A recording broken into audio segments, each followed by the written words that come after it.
and we're good to go. Okay. So I'm just looking at this JSON stuff that the Godot API has, and we'll use this most likely, which is just JSON parse. So we'll just parse a chunk of JSON, and then it returns this JSON parse result, which I think you can just access via keys. I think they're kind of showing a real simple example here, but I believe this is an array, or this parse result is from an array, so then that's why they're accessing it with just the index there. But yeah, see right here. So yeah, it does. It returns a dictionary. That's exactly what we want. We want a dictionary. Great.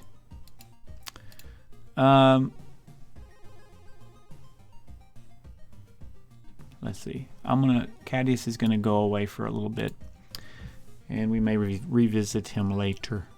Okay.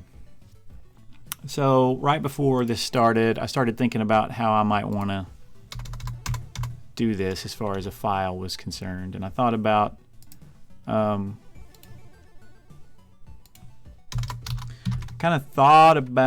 something maybe like this. So you would have whatever the NPC's name was, and so this would be, this whole JSON file would be the, let's just do that. I'm gonna go and grab that template, and I'll stick it in the Godot, our Godot project. I think for now I'm just gonna put it in the root of the Godot project.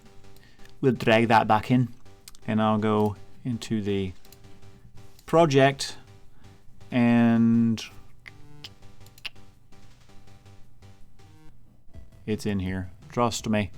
I believe the way that you can do this is whenever you do an export, I want to say that you can actually tell it to export that file.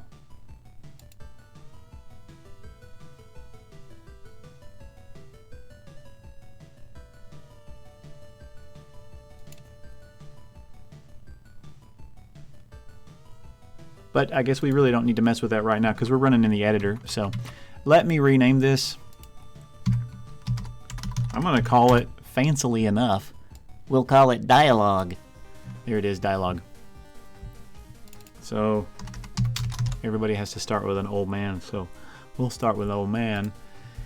And so the first dialogue set would be something like,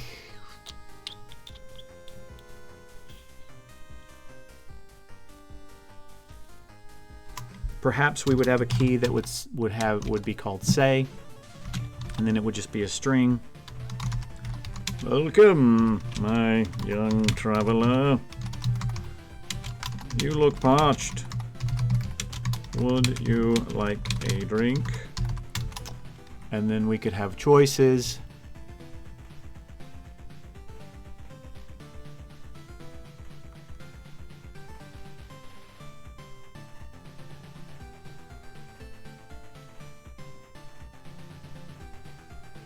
And I guess that would mean that we could just have, instead of a sort of an indexed kind of thing. No, what we need is a start. So that would be the start key, which where you would start with that dialogue. So the idea is to save where you are in a particular dialogue. So we probably need to be able to save that later on. And you know, feel free to throw in an idea, because I haven't messed with dialogue systems a whole lot. I know there's things like Twine and stuff like that. I don't know that I want to get that complex. And then Inkle has a really cool one. They did 80 Days, and then they've done the Sorcery 1, 2, and 3, and then they're doing another one called Heaven's Gate. They've got a really neat text engine where they have all the different choices and things like that, but that's not implemented in Godot. I suppose somebody could write a parser for it.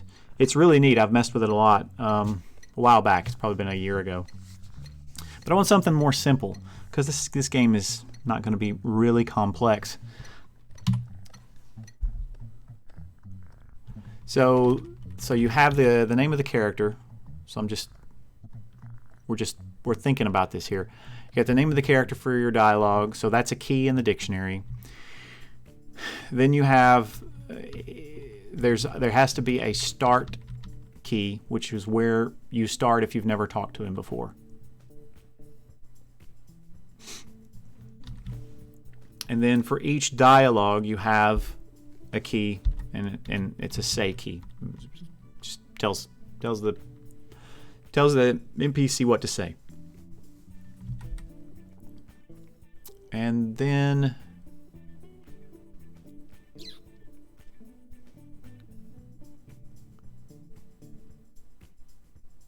I guess we could do choices, if I could spell right. Choices. And then that could be an array. And those would point to other dialogue entries in the dictionary. So if I said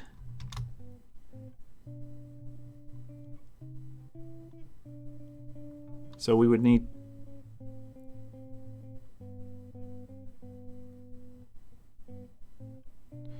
how about that? Yes, please. And then we would have another one called no thanks. So there would be our choices. And what have I done here? Oh yes, of course, comma. Silly me. Okay, so then choices. You would see these two choices. Then the question is,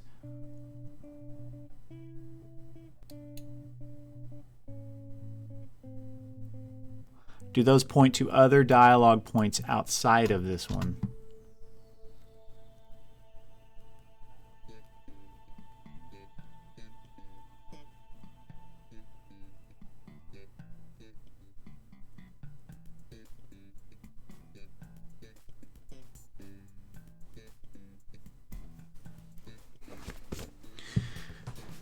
Or do they stay within this start dialogue?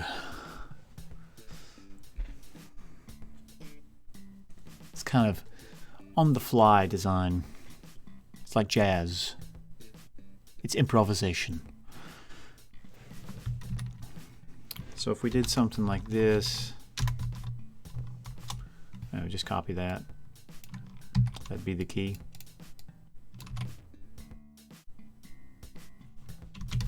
Then we would end up doing something like this again.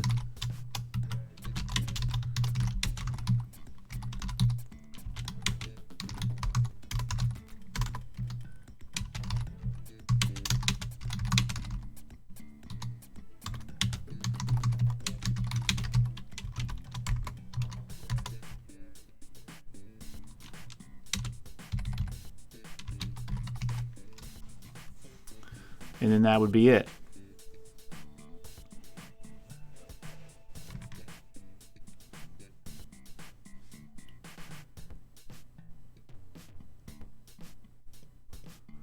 But it feels like perhaps these should be,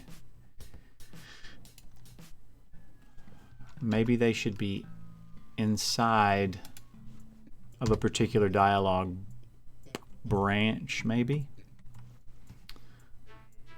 So we would have something, if we were to do it that way, it would be something that looks like this. So basically the choices would be out here.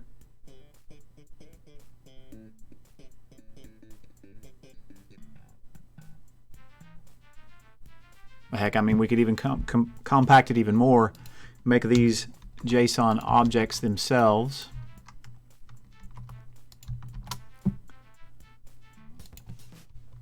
And then we could just add the responses here. Like that.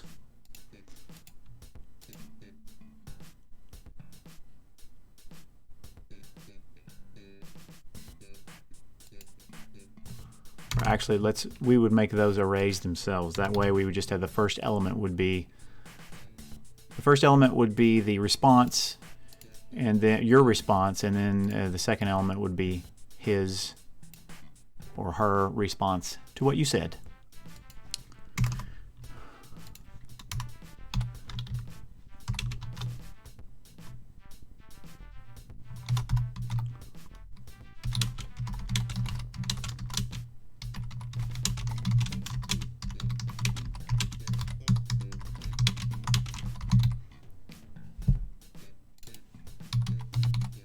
I'll just canteen. Okay.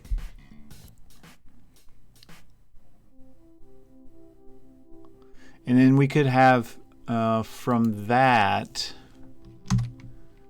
so maybe we do it like this, and then if you have a third argument,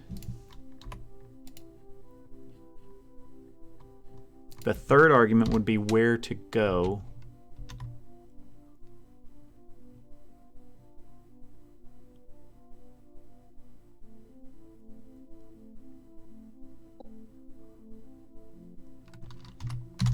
So if you had a third argument, it would be where to go.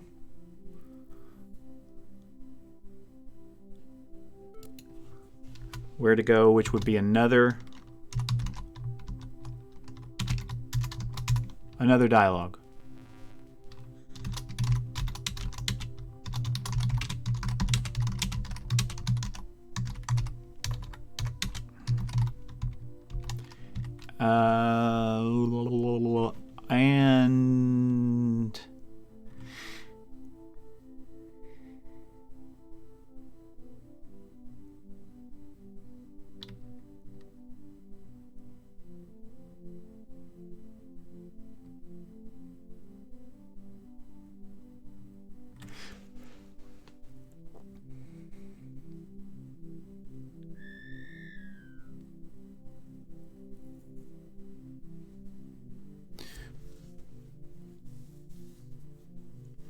And perhaps those choices also require, maybe the choices would require some sort of inventory item or some sort of quest or something like that.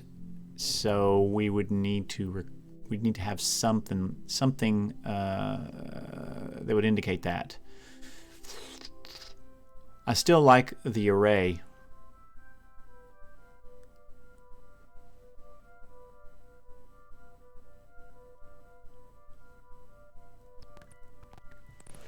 You know, we could put requirements in the first part of the array like this. So you could say like this. So if your character had a potion, he could say, I have a potion. Oh. Oh. A potion, you say? Let me see it.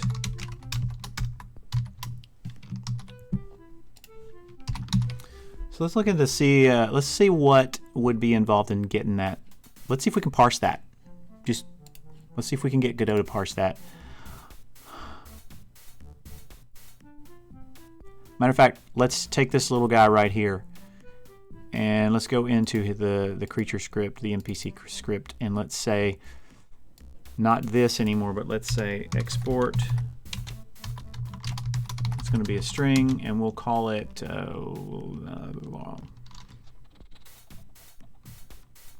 let's call it NPC name, because that's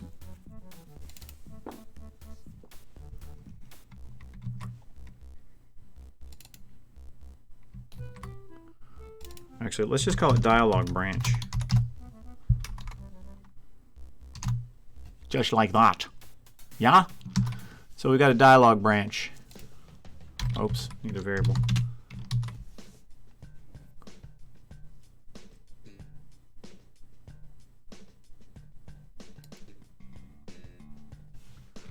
So no more of this. And when the manager starts up,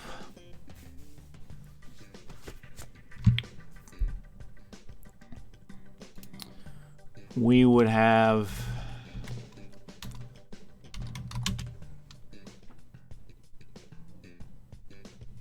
Let's call it a text tree. So the text tree would be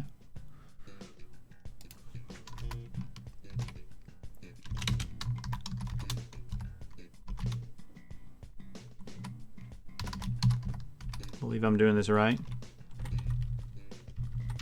Let's just res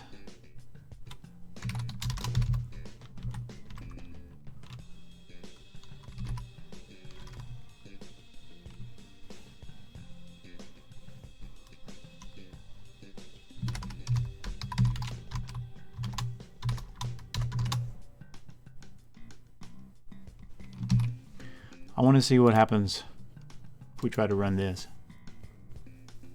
Oh, it's probably going to balk at the NPC because of the I removed his text. So let's just do this. Let's pass for now.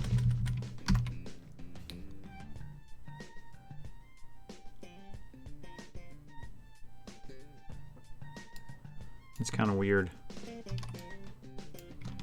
Not sure why I have that function there. Let's remove it. Code removal is fun.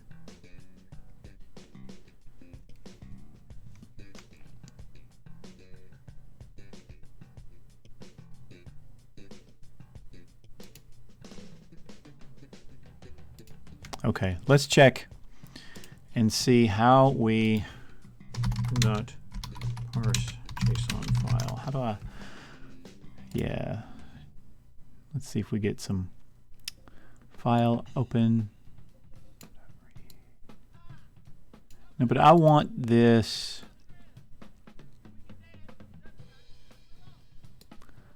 I guess they're just doing it. Okay. So they're doing it like this.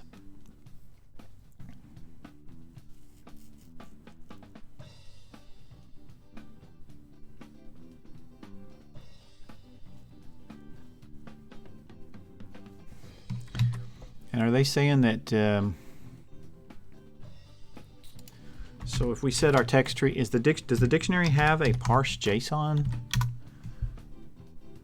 No, that must be some other, I know it's parsed like it needs to be, but we'll leave it like this as an empty dictionary.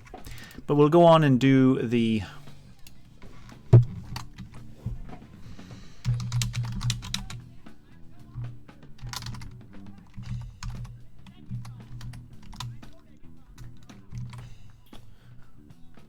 so we'll say file.open these. Let's see, will GDScript let you load? Let's see, Godot load JSON file as a resource. That's what I want to know. As a resource. It'd be easier to do that.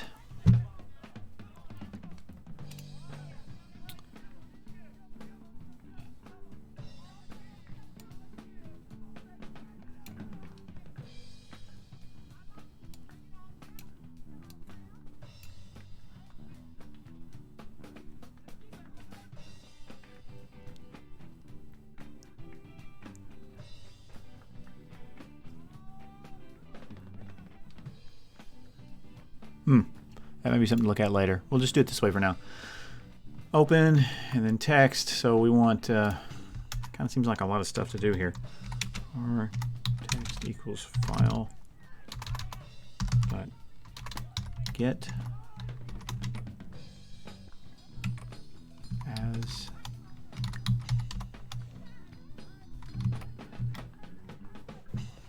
and I think we should say JSON dot parse.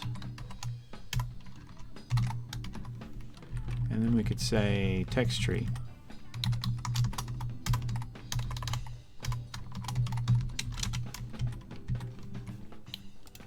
Get rid of that. Let's see if that runs. Cause you know.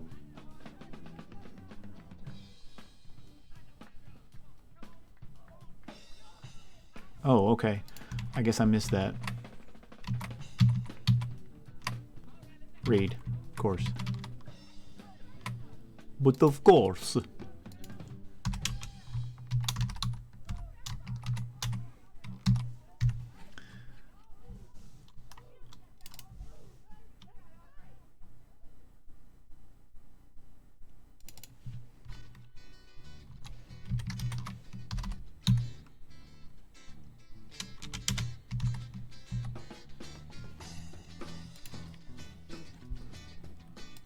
what do we got? Breakpoint. Good. We got it. Okay. So where's our text? That's text. I want the text tree, which is right here. Show me that. Ooh, there's errors.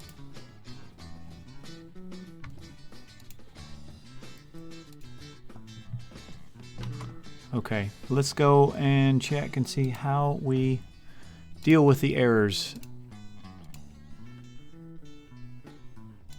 So the number, I want the error string. So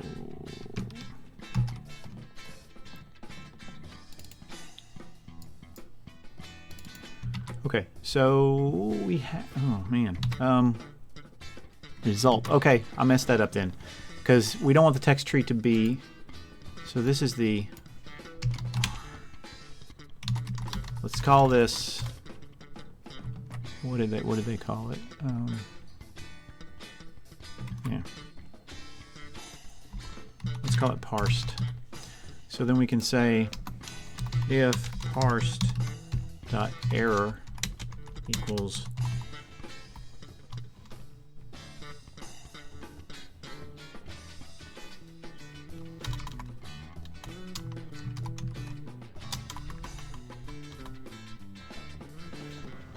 well, they don't really give you a way to test to see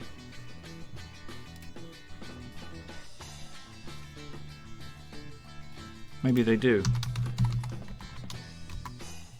So okay, so we want if parsed error is not equal to okay, then we will print parsed dot error string.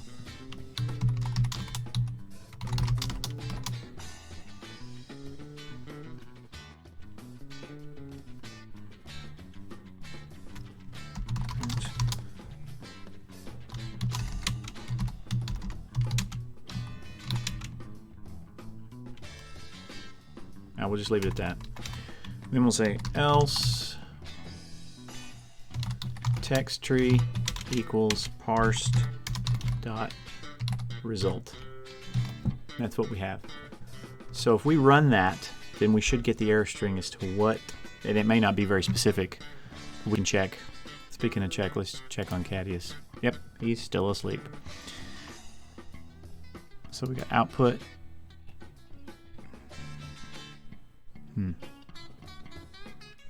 Nothing, really.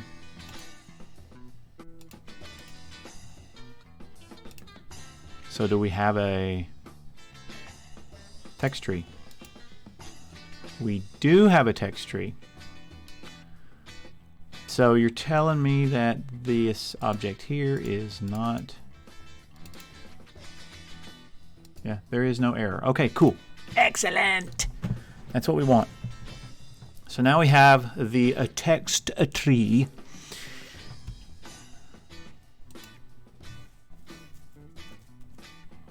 So it's all parsed.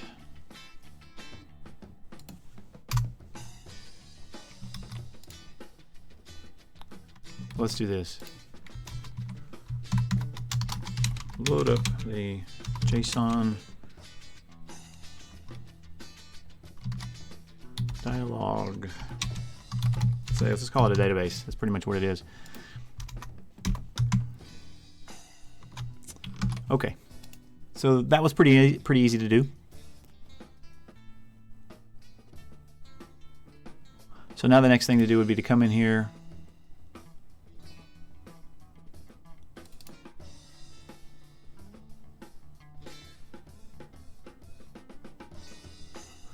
I think I'm going to change this back to NPC name, because I like it better that way. And we can come in and we can grab this NPC and say his name is Old Man. Is that what I have here? I have it like that, so we'll just do it like that. Just like that. And then we can go back into his script, and then we can say manager dot has or dot text tree has NPC name. So if it doesn't, we can print error. No dialog tree found for NPC name. And why not? Let's add an exclamation point at the end of it. Else. Let's get that object. Let's just get our dialog chunk. So what would I call it?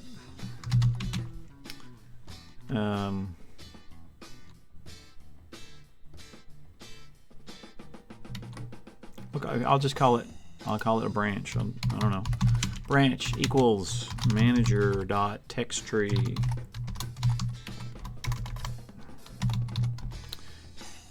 PC name. I don't know.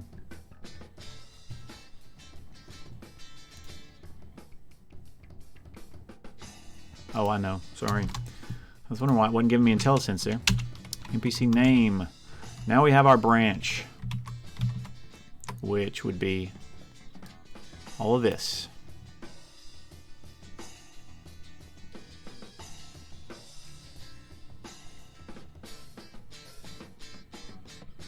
Okay. So then later on, what we would do is we would, so you could say, to do query the player to see if we have spoken to him before.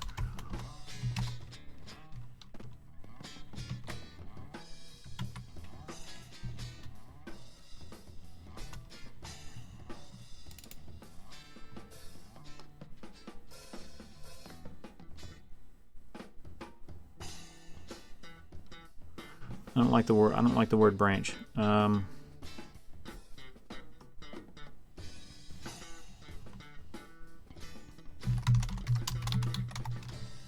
For now, we'll use that.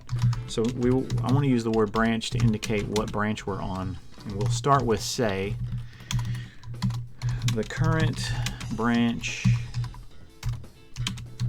we are in at the moment. So to do player to see if we have spoken with to this NPC before and change the branch if needed. So then we were in a branch, so we would say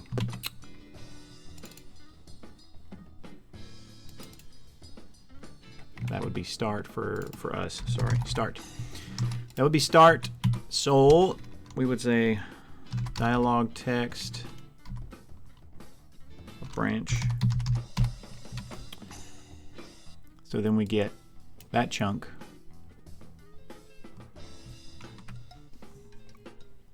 We'll have to break all this stuff out.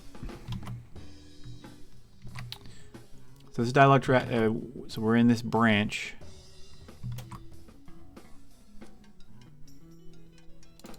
Let's call this branch name actually.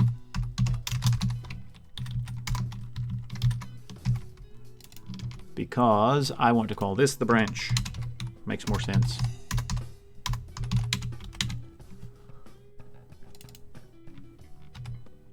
Okay.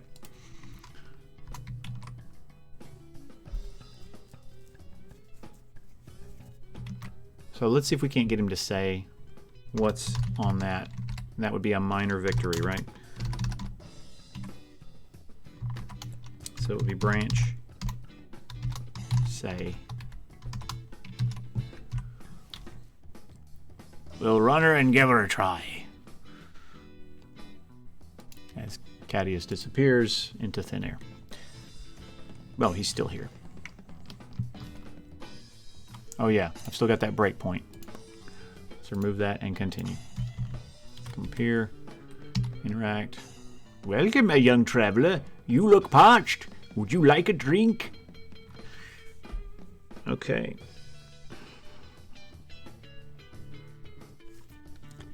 So now if there are choices, do I put those choices in yet another dialog box above or below this dialog box?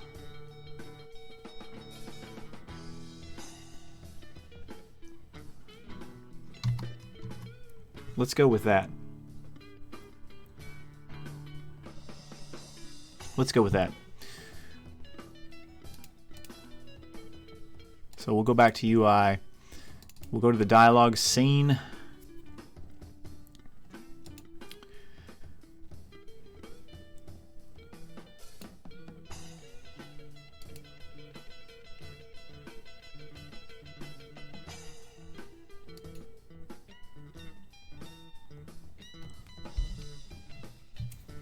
I'm gonna get rid of some of this other stuff that I'm not gonna be using that stuff, so.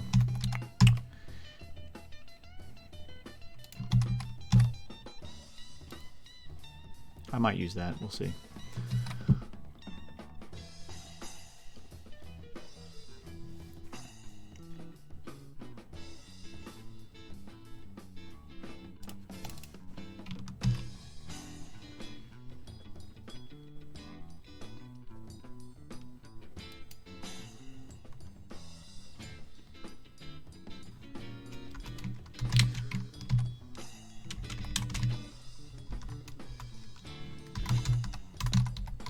Just adding a little additional logic there so that we can make the dialogue appear immediately. I think we're going to need,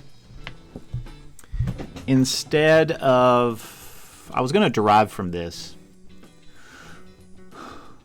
but I don't think I should derive from this. I think we should make a brand new scene. A brand new scene.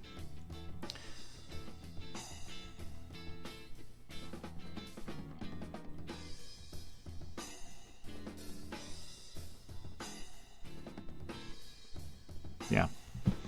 So I'm going to make a new scene. We'll add a 9 patch rect. There it is. And that will be our choice dialog. And do I have, well, let's go ahead and save this UI.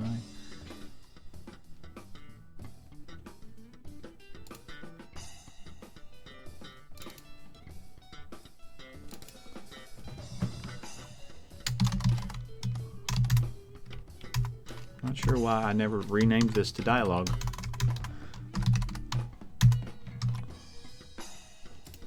So we got our choice dialog.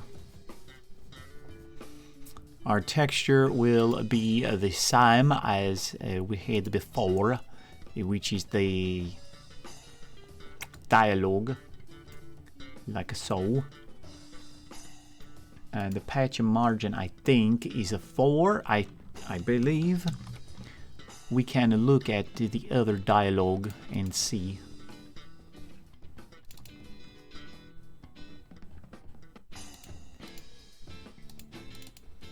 Oh, that's a PNG. My fault. Wrong place. No, it's 3. All right. So we'll do 3, 3, 3. 3. And the dialog is, how large is it? 320. So we'll make our dialog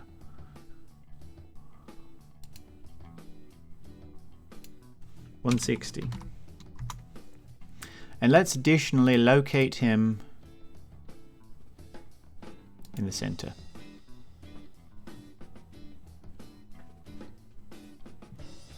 Yeah, I don't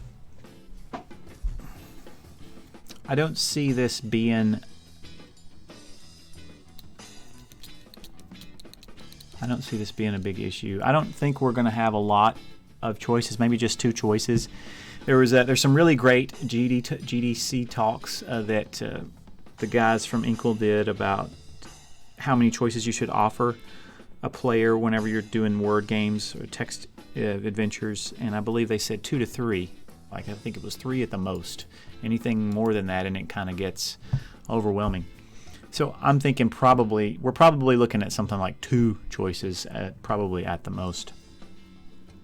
But we will probably make allowances for more than that, I think.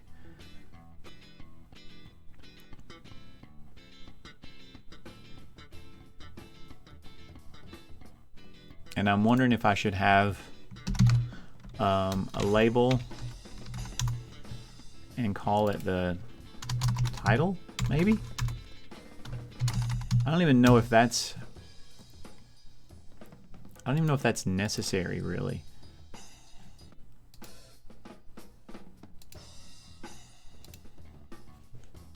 Choose. And we have to change. We have to change the theme to our UI theme. And that via line needs to be center.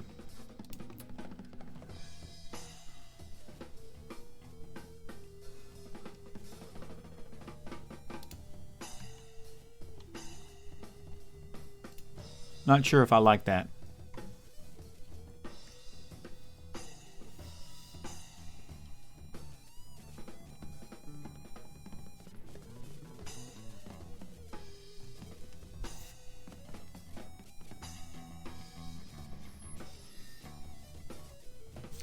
And yeah, maybe we don't have a title. Maybe we don't even have that. I could leave it, and maybe we pick that back up later.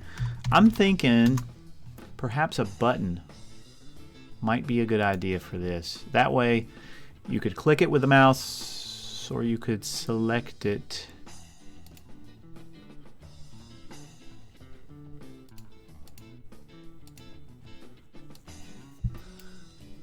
I think you could select it with the keyboard, right? And the button text would be whatever. Of course, this button is entirely too large.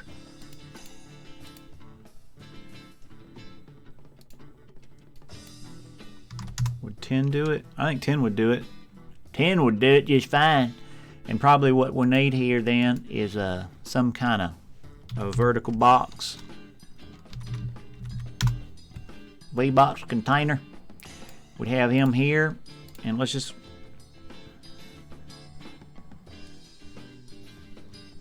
I'm going to leave the title there. Again, I don't want to. We'll say full rect, and then we'll say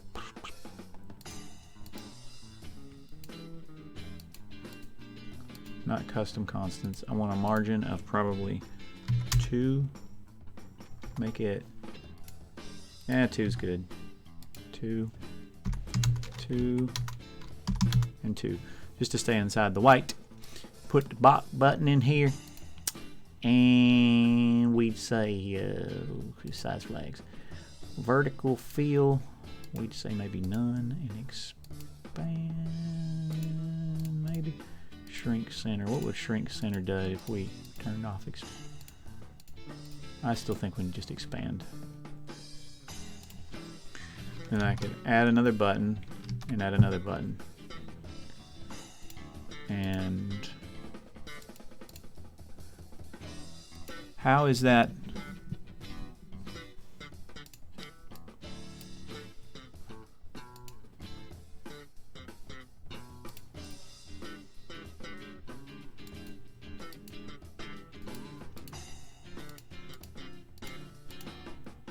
Where is it? Okay, there we go. So I can change the separation here then. So I'm going to do something like 2, maybe.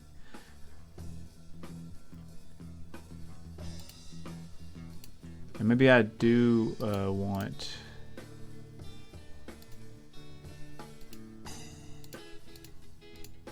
Maybe I want that too. What happens though if I only have one, or say just delete these? Yes. Let's run this scene real quick. What happens? Shouldn't it expand this whole thing?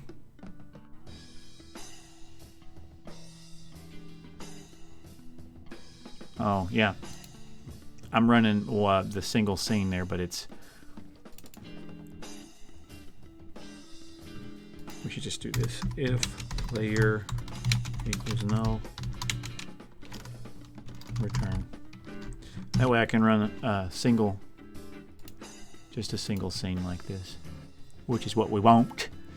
We won't be able to run a single scene, and we don't see a single thing. But I think that's probably par for the course.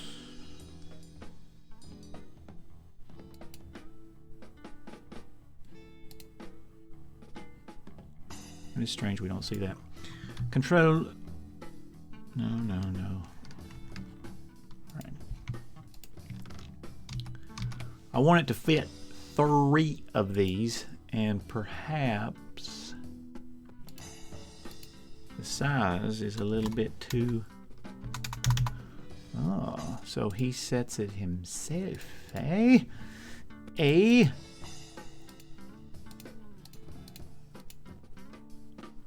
I'm not sure I get that. I would figure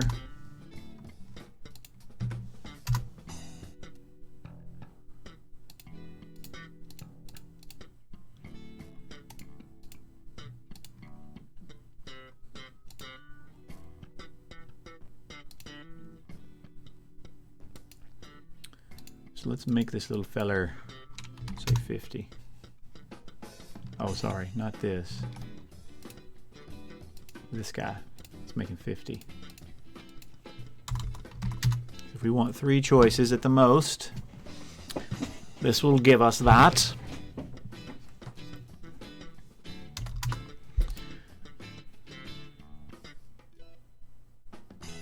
And I'm still kind of bummed that I can't play that scene for some reason. It doesn't show up.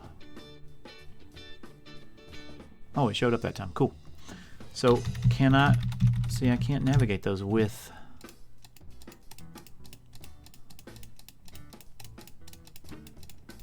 I can't navigate those with the keyboard unless perhaps.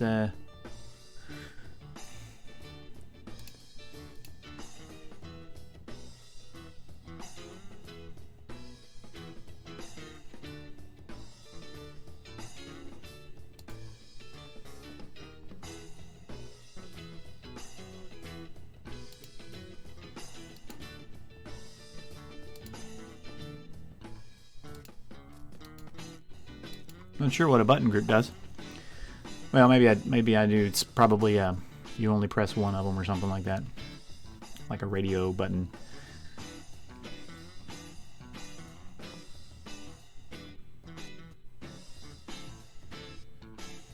I'm not sure I really like the style of that. We could actually go in and change all that stuff, but not going to do that right now. No reason to just yet.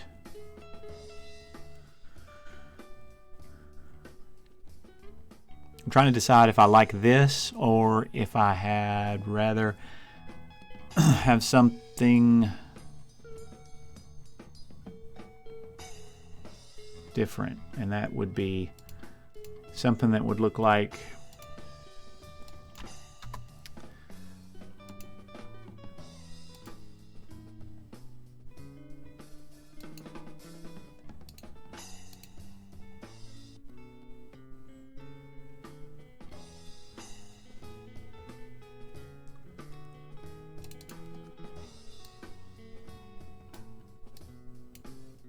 this.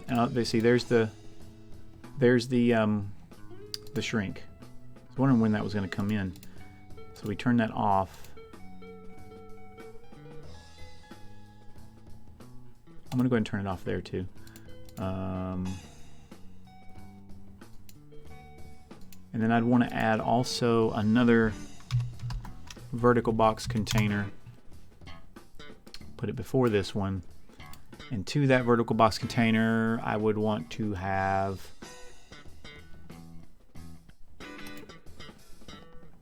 the addition of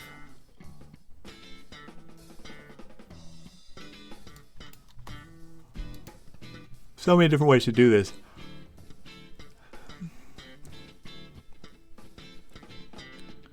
maybe just a color rect would be fine. Let's say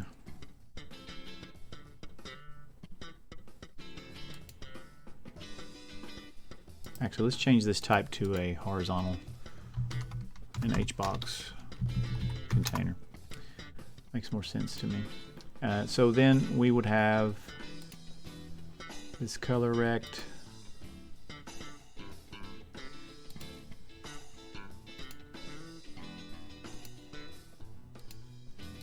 Let's say 20.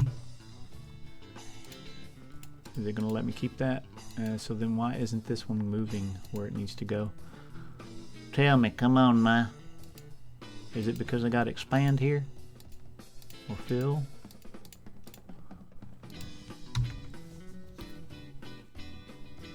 I'm still not real impressed with the layout stuff.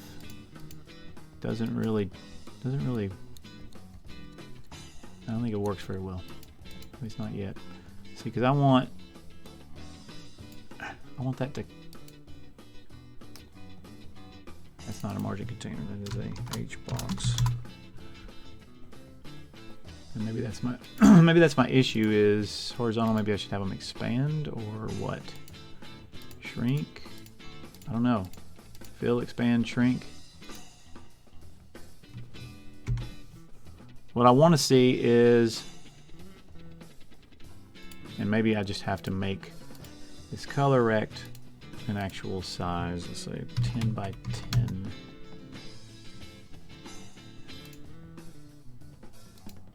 And let's just see if we can even 20 by 20.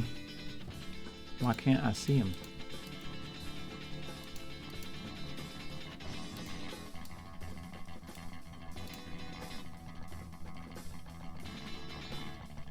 And it's because of that. I do want a margin though. I want a 2. 2.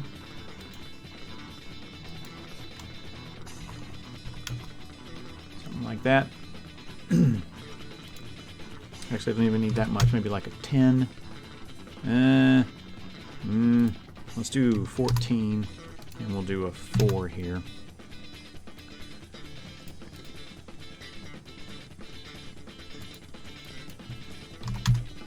There it is. So that might not work too well. And the top's going to need to be 4 also. And it's going to need to be 46. Yes, 46. Okay. So then the VBox container. Oh, he's got an issue too.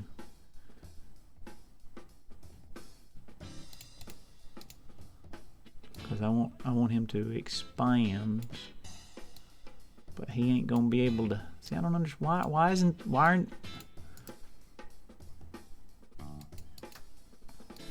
HBox controlling this?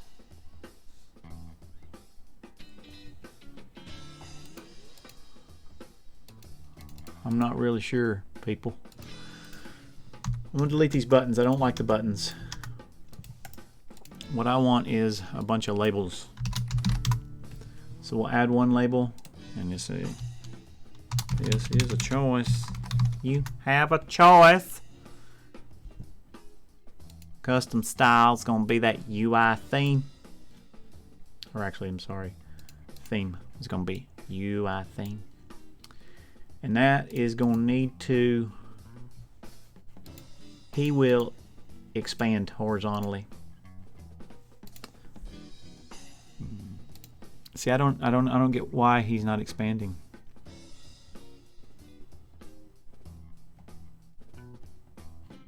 Yeah, that looks really bad. See, he's already not. Let's do that. Let's just say vertical is fill, horizontal is expand.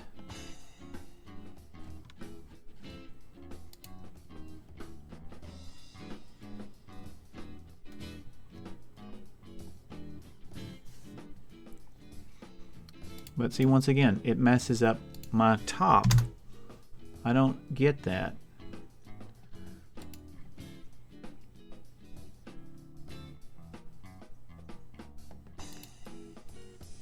I don't know if I want that or not either. Let's say just expand.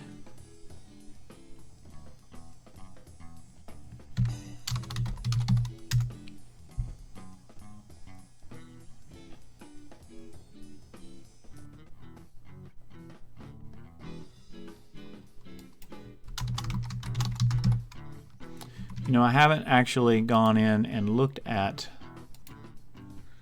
the size flags.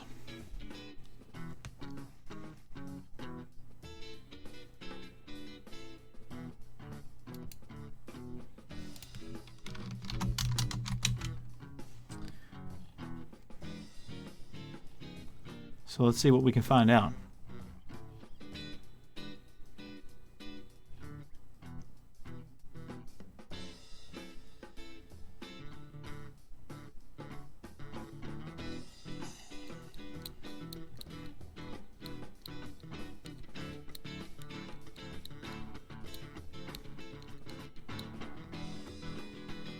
Here.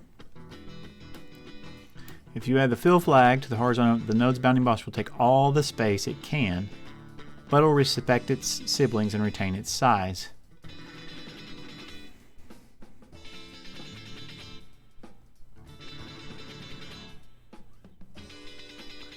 The expand flag lets the UI element take all the space it can and push against its siblings. Its bounding rectangle will grow against the edges of its parent or until blocked by another UI node. So expand makes sense there, and then fill would make sense there.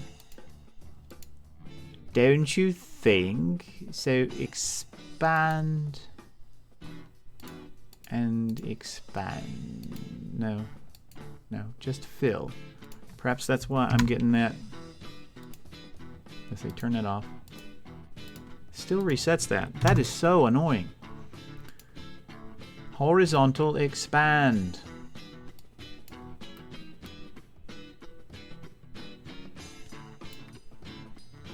Why do I have to do this? It should do it for me. Minus the margins. Or perhaps my anchors are not right. I don't know.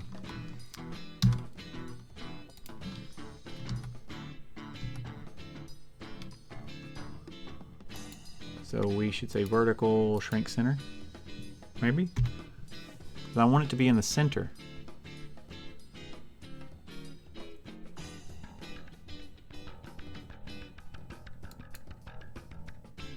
Not at all like that.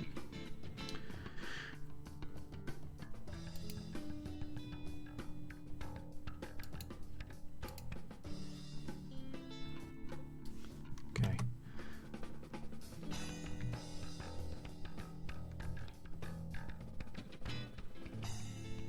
Yeah, you'll need some practice to understand the size flags, as their effect can change quite a bit depending on how you set up your interface. Yeah.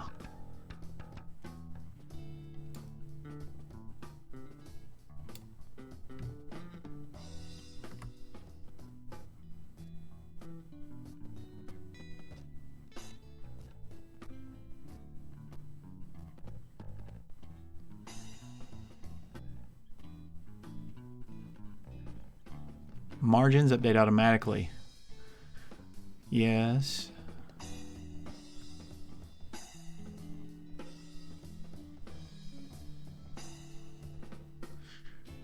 Okay, so what it's saying is I shouldn't be messing with the margins here at all. So I should instead be messing with these.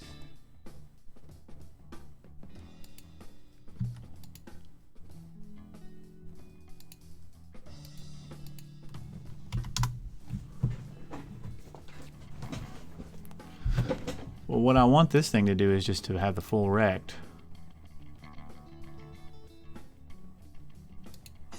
But I do want a margin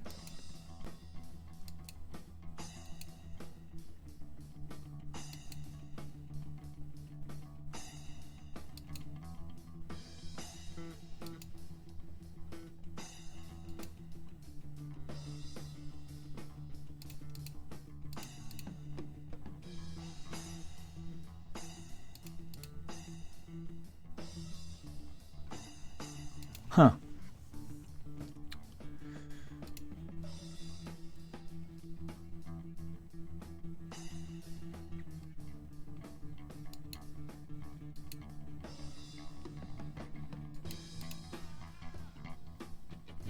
Then my other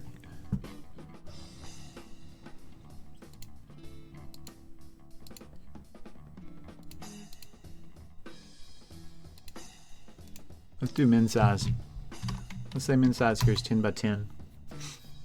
It's still way over here. I don't know how to. Maybe I have to have a margin container to put the HBox inside of. That way, let's try that. Give me a margin container. Bring it up here. Put the HBox inside. Tell the margin container to fill the full rect. Tell the HBox container to fill the full rect, and then tell the margin container that we want special margins. Well, ladies and gentlemen, how about that junk? Seems a little bit excessive there, though, doesn't it? Maybe like a 2. Maybe how about a 4? Like a -2. -2. And then we go -4. Now did that? No. Okay, so these are just these are all positive then. So that gives me what I want. Yeah. Except I want more margin on the sides. I'm beginning to figure this whole thing out, I think. Okay, yes, that is a beautiful thing right there. Beautiful. Let's go in here and tell it we do want some separation.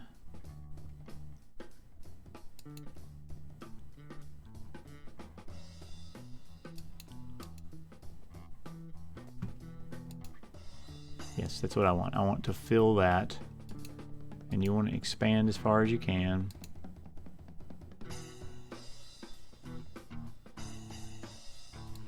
No way, actually maybe I don't. I want this. No. I want to fill, no shrink center.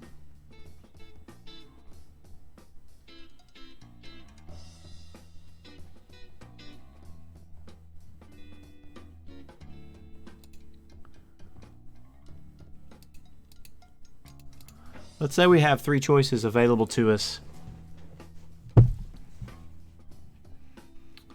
Let's say that our minimum size is 10 for all of these fellers. Minimum size is 10. And that gives us a more evenly spaced. Let's see if we did a shrink center. That looks way better. If we have 3 color rects, and let's tell them that their minimum size is, let's say 5 by 5. Oops, 5. And let's tell its VBox container to shrink center.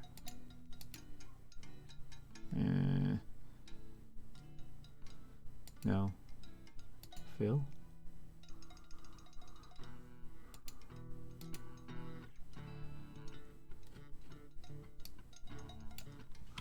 I want it to shrink the center, but I want those.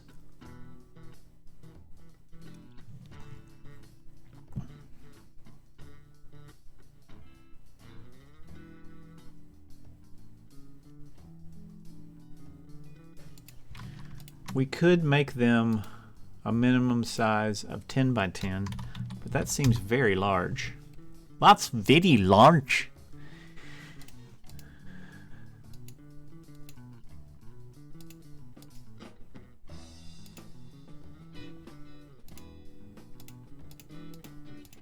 I wonder what shrink end does.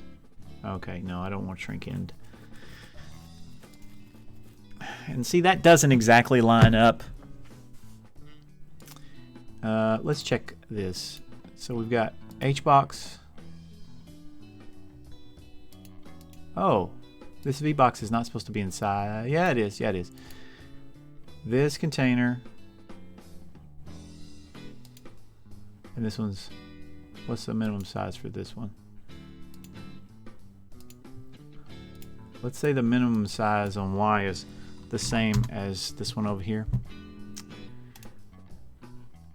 We still have shrink center on, so it still should be shrinking to the center. And a couple custom separation, maybe we just pull that out some more.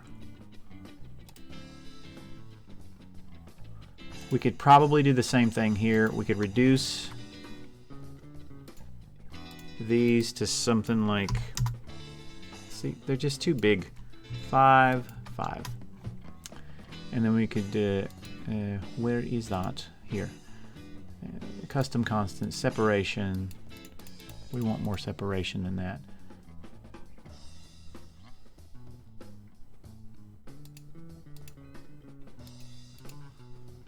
And I don't know how you get it. How do you get these things to lay back? Okay, there we go. Want more. I wish it would update. It's not updating.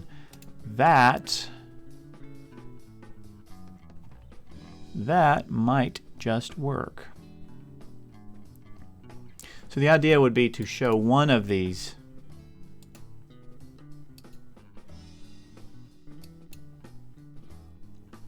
at a time. And maybe we don't shrink center, maybe we just say none, and then we do it ourselves manually.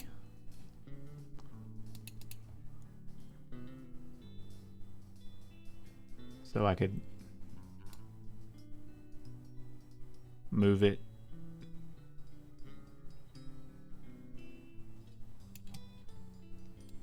I think it always recalculates though.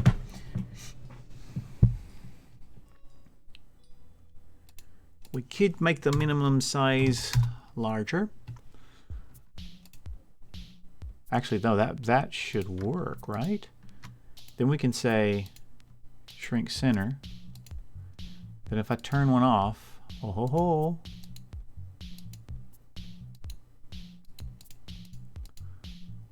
But it's not shrinking.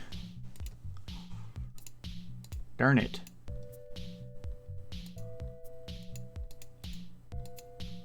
Yeah, I don't want it to shrink at all. No shrinking. So that I can turn. Yeah, I don't need it in a vertical box then, do I? That's what the problem is. I just need to do it. Probably need to change this type to something I like, just a plain old container. I think, can I change it to a container? Yes, I can. And then we could say minimum size, let's do 20. Let's not do 20, let's do 10. 10.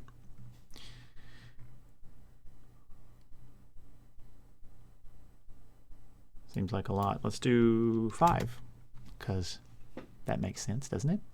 Then I should be able to, yes, that's what I want. But I don't want 40.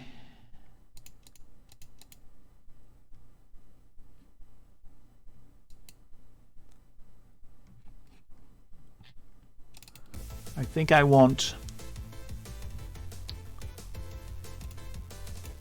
something more along the lines of 38, maybe.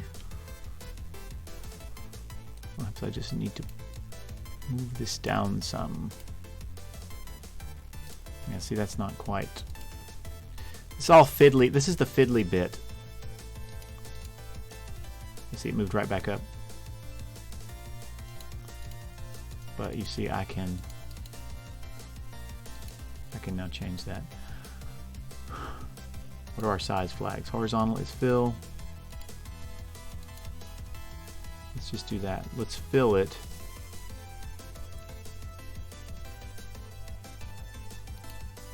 We could even go expand. So then I can turn this off on, and I think I can just place this exactly where I want it. And these should be individually placeable. And they should retain that setting. So then if I have a choice like this, that's me choice. But if I choose this one, oh yeah. Oh yeah. I think it's gonna work.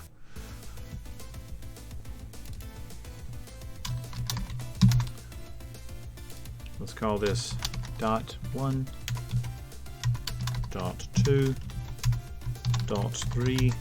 Very creative names, I know. Let's call this choice 1, choice 2, and choice 3. Let's call this choices.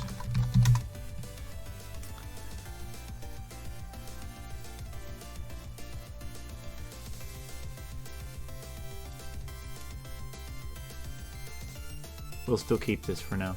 So we'll need a script for this.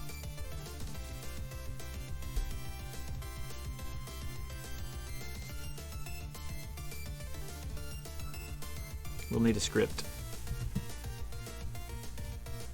New script. This is a choice dialog, and it's not in the scenes, it's in the scripts. UI, choice dialog.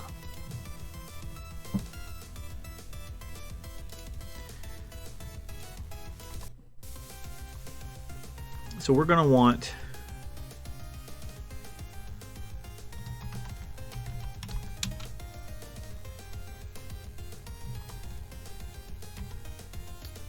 we need a signal.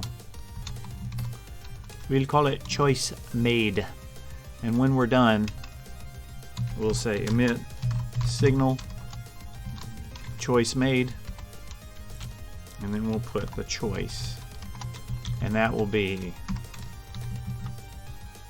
whatever choice that we ended up making. So that variable will be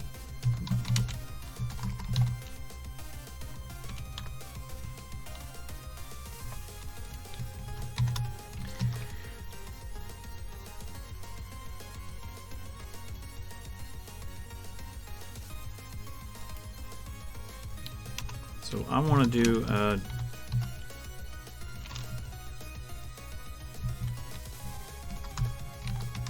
see if we can do everything in. Now let's just do it in ready. So ready, we'll say dots equals. We start at margin container, and we go to dots dot get children, and I believe that should return an array, which is what we want. Yes, it does. Perfect. So we'll grab the dots. We'll also grab the choices. Let's call this selected.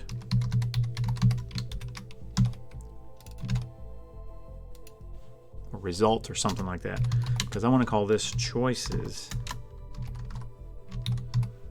And we'll do the same thing for choices here.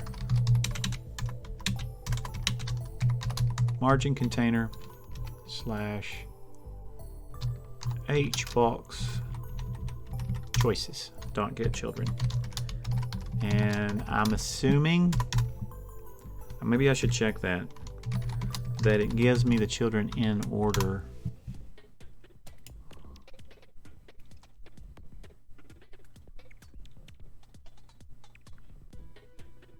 I don't know, we'll see.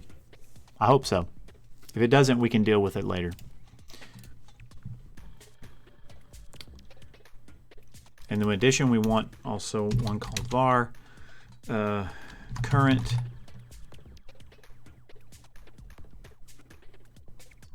call it current index, and we'll set current index equal to 0. Actually, we need to display this sucker, so we say func show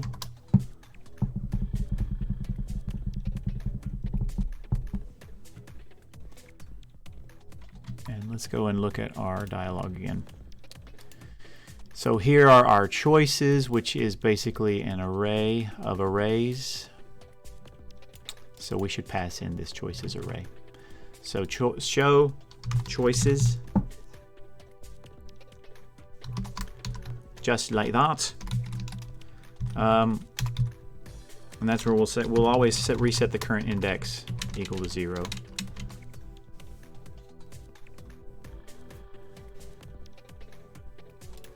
But in actuality, we may want to actually have a set function for that. Set index value. Should be pretty simple. We could say for I in dots.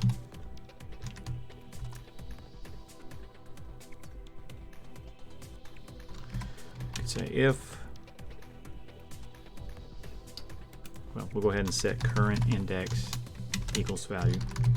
We can say if I equals current index. So we're going to turn these dots on and off. If I equals current index, then dots of I dot visible equals true, else dots of I dot visible equals false. No dot.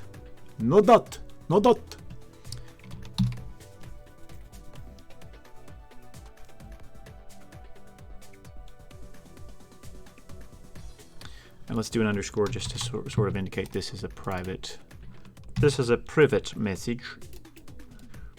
Set index choice 0. We start at 0.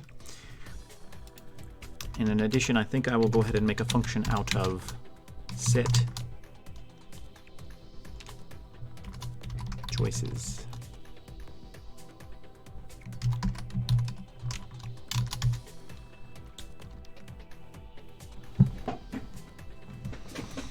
We also are going to need to, well, we'll do that in a minute. If there's only 2 choices, we don't want to have it to where you can select more than 2 choices. So we'll have to deal with that in a minute. For I in choices. Oh, we can't have choices because choices. So let's say dialog.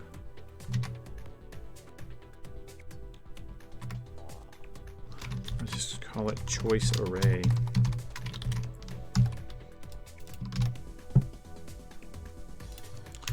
And we call set choices choice array. Choice array. A wonderful array of choices. Speaking of choices, let's see what choice. Yes, he is still asleep. Surprise. For I in choices, we should, goodness. Let's have a universal clear function. Really, we need a universal clear function. Clear, that will clear all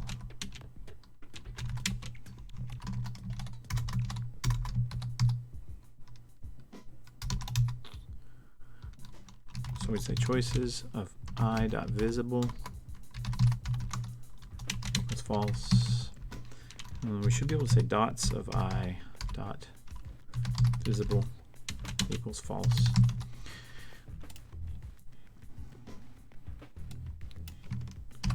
So I want to check that.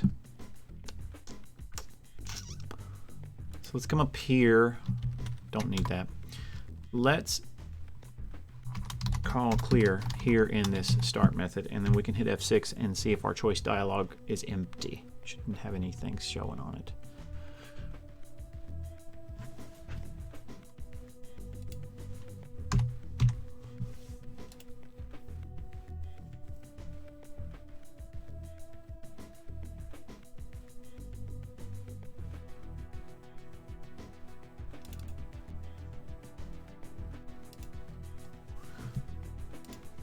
Is there not a visibility? Or have I got it wrong? Visible. So what's it saying?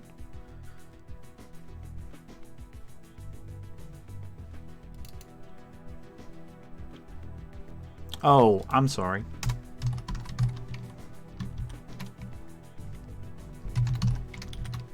Yeah, it's just this. So we'll do the same thing for the dots. For dot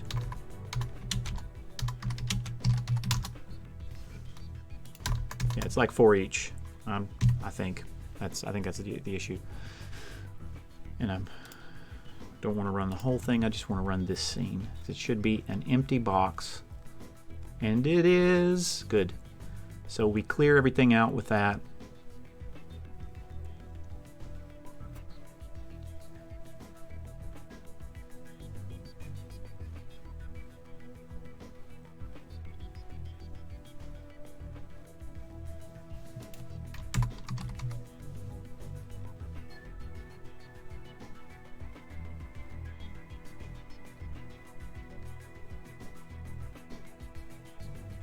What we can do here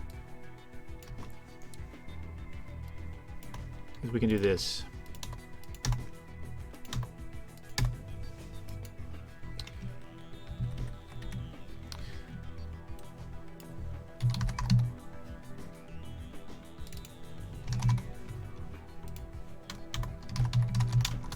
So whatever the current index was,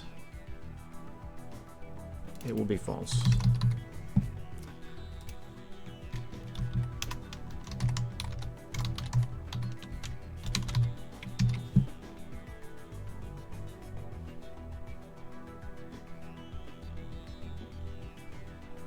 But we will, here we'll clear everything.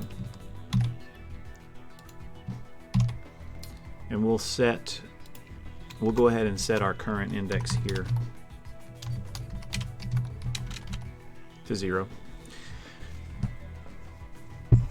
And this will just set that dot invisible and then set it visible again. No big deal. No big deal.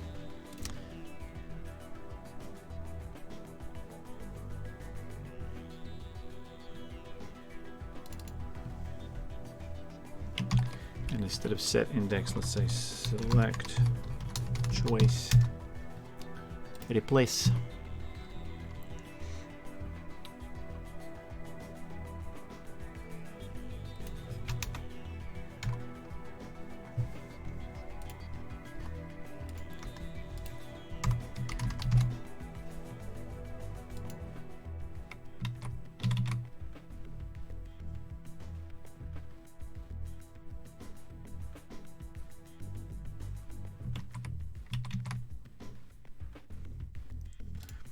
So here we'll do choice array.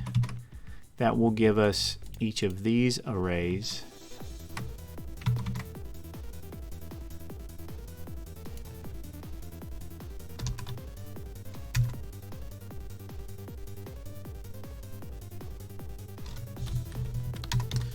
We'll have a variable called index equal to 0, and then we'll say choices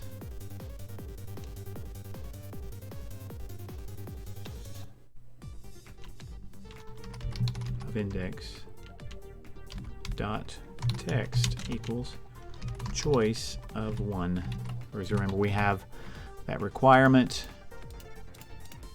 which we'll take care of in a little bit. We're just going to get everything set up and sort of semi-working. Index plus plus. Can't do that. Index equals index plus 1.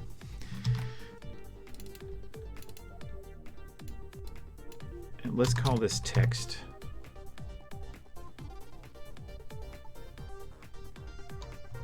List. Yeah, like that better. So this will be text list.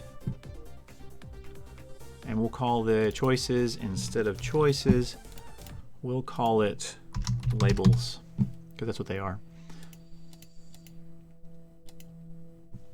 Okay, and then we'll do label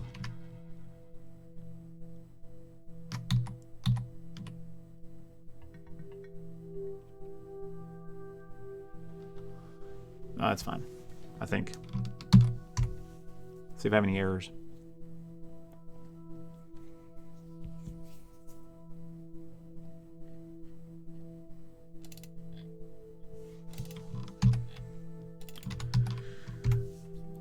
Sure.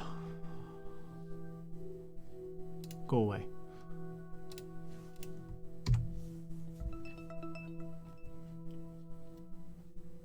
Okay. That's fine. We haven't cleared anything. So that works. You can see the box in all of its glory.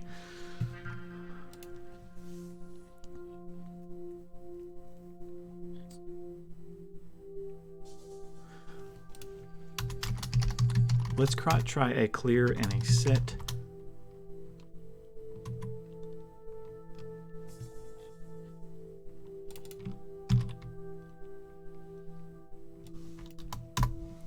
I don't like the name of that.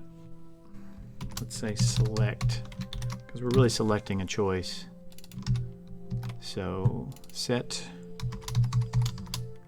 let's say set text.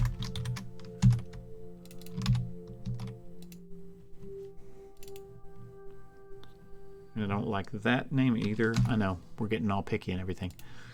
Dialog array. Let's call it dialog array. Done. Done with that. So I'm going to go look at this again. So we have our dialog array, and really we want these, which we're supposedly adding. And we need to know how many choices we have. So max index, an important number.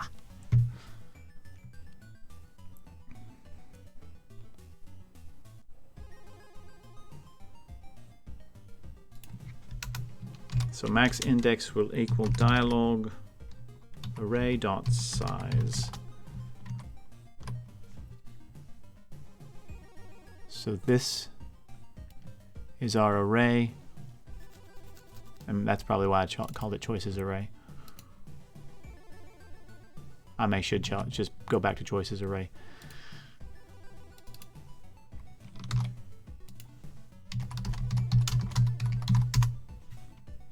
Let it be.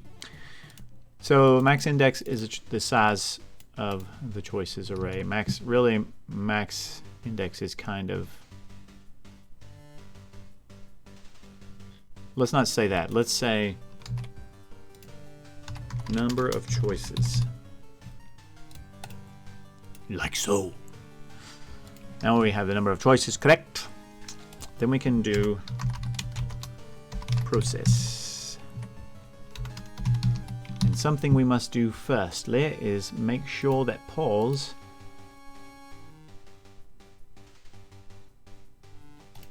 or do we need to do that? I think I have the canvas set to process all the time.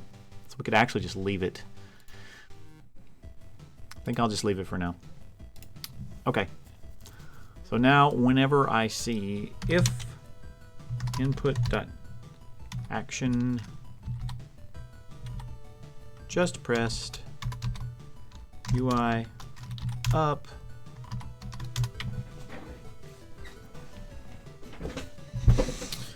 we say current index plus equals current index. So we want to wrap around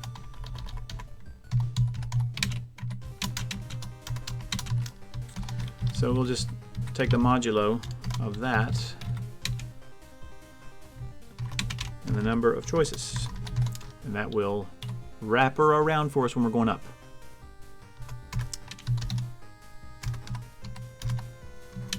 And then we'll do the similar thing for going down. UI down. I'm going to grab this and we'll say -1. We'll have to do an additional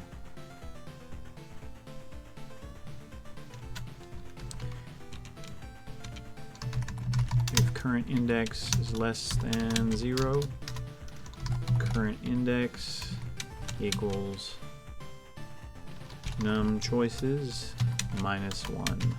So we wrap around that way. And then we also have to say this, which is select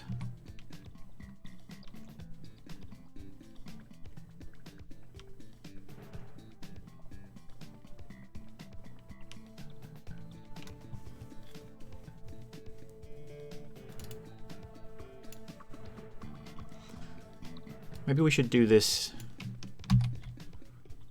up here instead. That way we can just easily. So we'll wrap it here. Value.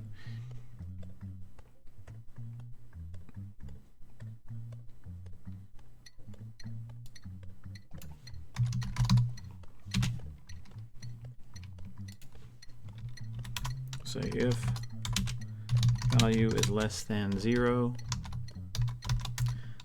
value equals num choices minus 1. So we'll do the wrapping there. I think I like that. I like that better.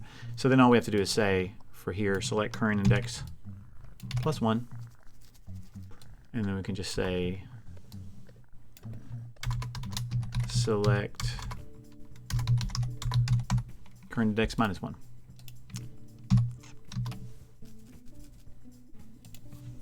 And we say elif. So we need to actually select something. So we'd say input dot is action just pressed.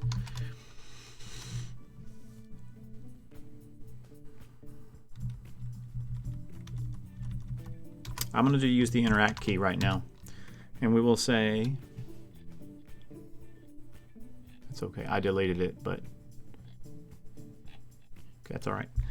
Emit signal, choice made, and we will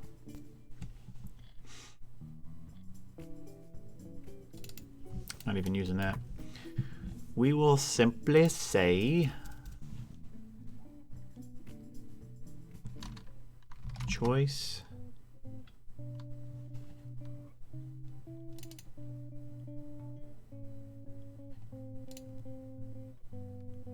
or I'm sorry, labels of current index dot text. So that's what we're going to return.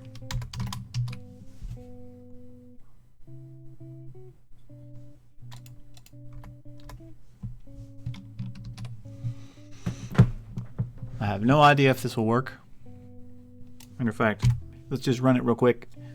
Get a barometer of whether or not it will even compile, and it does. And we have nothing in there, which is good because I hit the clear there.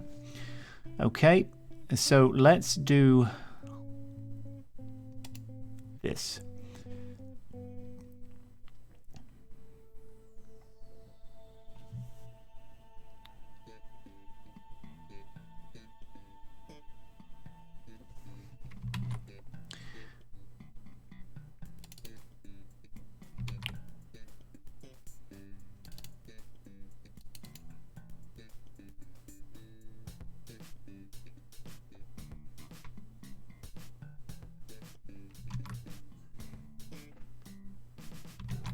Not sure how we'll navigate in this, but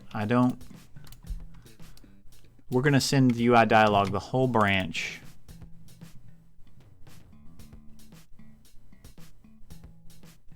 Which means our dialog is going to be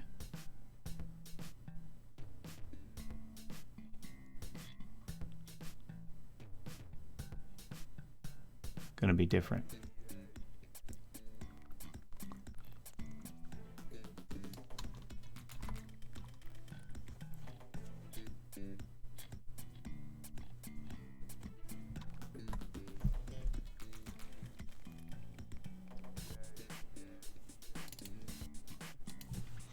I think I want a function called, I like that, leaving that function there. I want a function called show dialog. And we'll call this the branch. And additionally,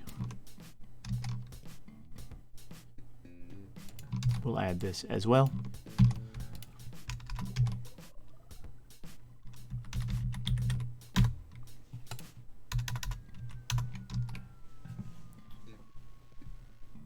But we will also want to do this too.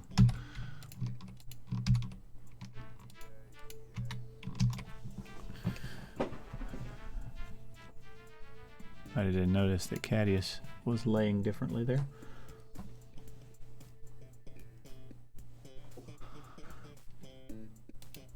There he is.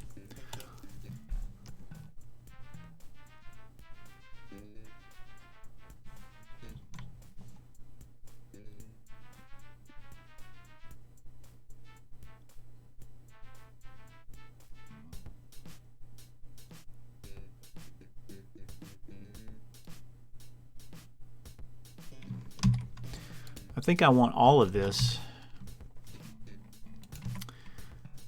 except our label text is going to be the branch with that say key.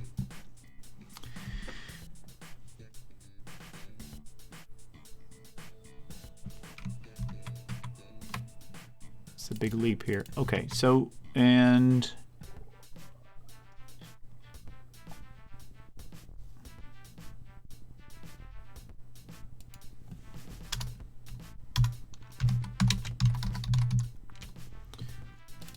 so anytime we have this, we're going to say choices equals null.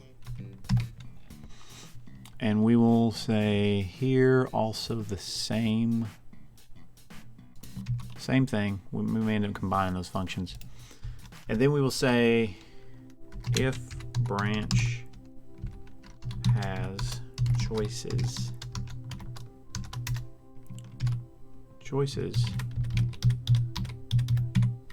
equals branch choices.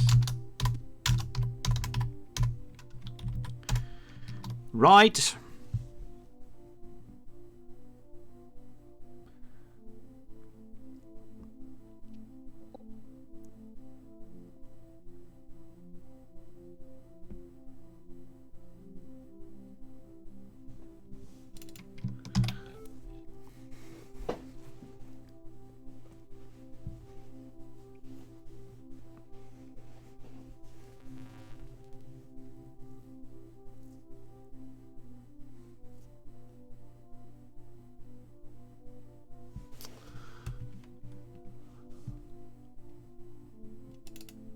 If action just pressed, interact.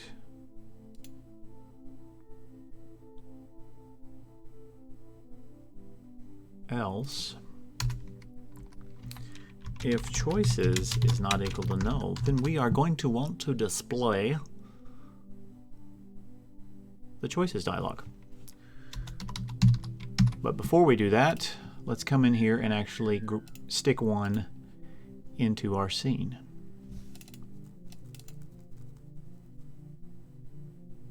Choice dialog. What does it look like? It should be, oh, it's actually visible, so we should see it. Yeah, there it is. I'll turn it off. I'll turn it off. And that's another thing. Did we actually make it visible? I don't think we did. Show, so we'd say clear, select, set the text. We don't need that pass there. We could say visible equals true.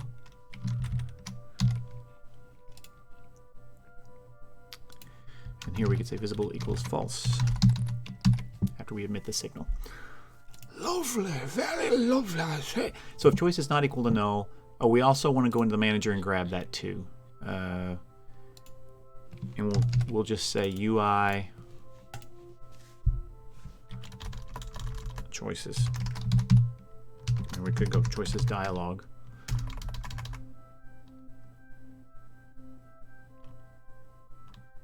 I'm going to leave it at choices right now because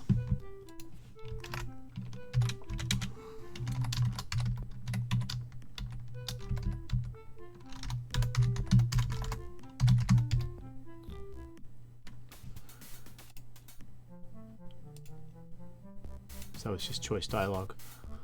Wonderful, wonderful. Choice dialog. So now we have that. And we can from the dialog, we can actually call show on that. So manager dot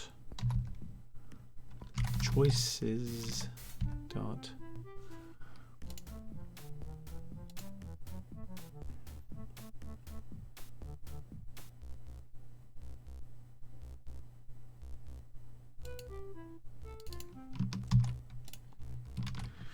show choices. Actually, we want to yield. See if I do this right. Okay. No. Grab that. I want to yield on this because we want to yield on that. Actually, I have one of these in here. Let's make sure that I'm doing this right.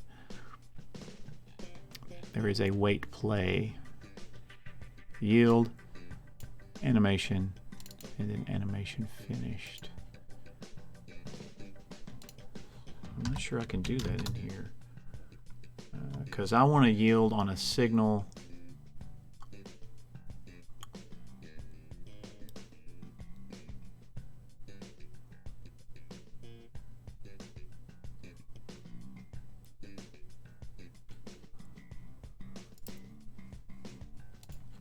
I'm going to break out the Visual Studio Code and do a real quick search. I have some yields in here, and I want to make sure that I do this right. See, that's the blinker. Blink finished. It looks like I can do that then. Yeah, okay. So the choice dialog, we have this choice made. So we want to yield on that, and we're yielding until that choice made signal gets sent.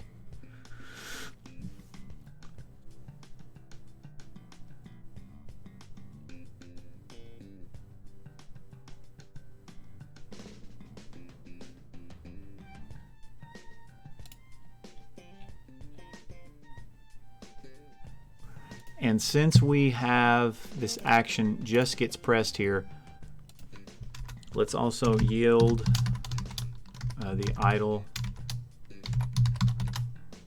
I believe that's how you do it. I've done it a few times, but I don't remember. Get tree. So we want the idle frame. We want to yield that idle frame so that the button presses are cleared. And then we can come in here to the choices if the choices is correct. So we have the show dialog, and we need to actually make a function for that in the manager. But what do we have here? UI dialog.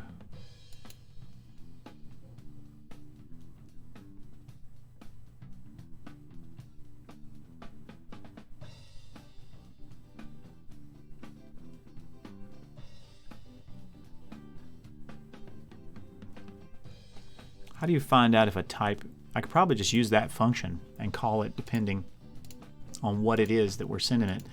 GD script check if array. How to check if it, no, that's not what I want. How do I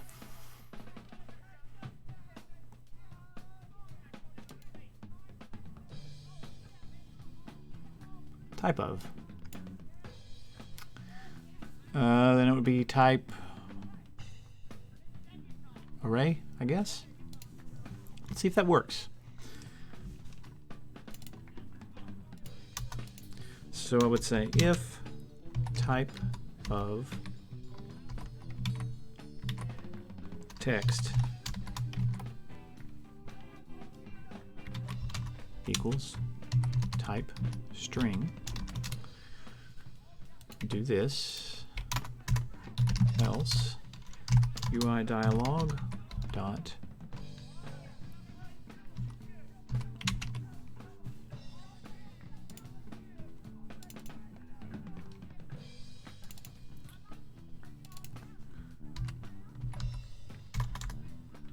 what should I call this? Conversation, branch,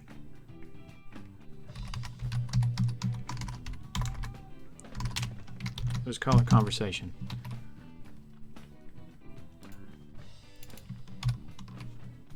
And then we will send it this. And we'll say UI dialog, we'll say, whoa, text or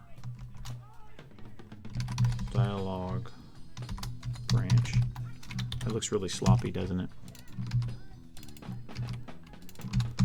Well, I'm very sorry about that.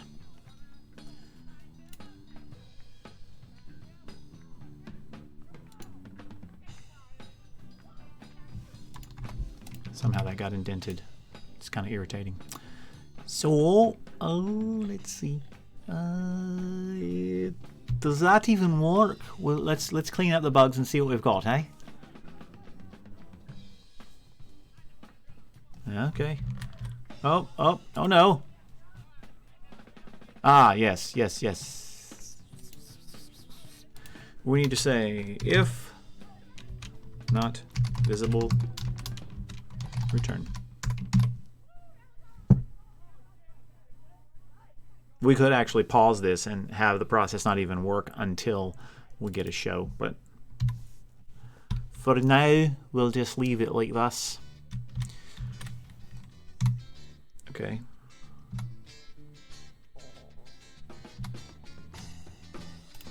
Okay, what do we got? Attempt to show in base on a null instance. My choices is correct.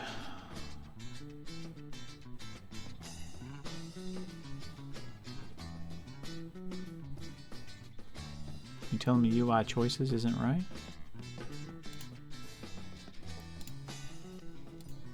Let's check that. So let's do it. Run it right here. Make sure that I'm actually getting that choices dialog.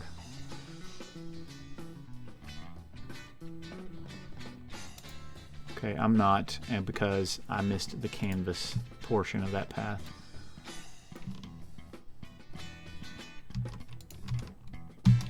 Now it should work.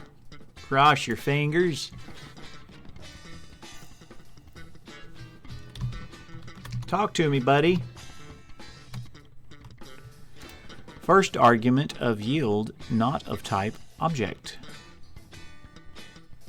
Oh, yeah. Yeah. I guess that is right, isn't it?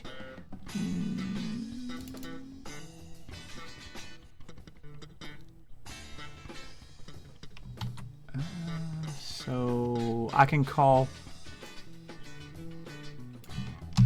manager.UI choices. Darn it. So call the function and then yield on. No. How did that junk get in there? All right. What? Oh. Darn parentheses. Always wiggling in where they're not wanted. There it is. But it's not working exactly like we want it to. And my buttons are reversed. But more importantly, we're not seeing the actual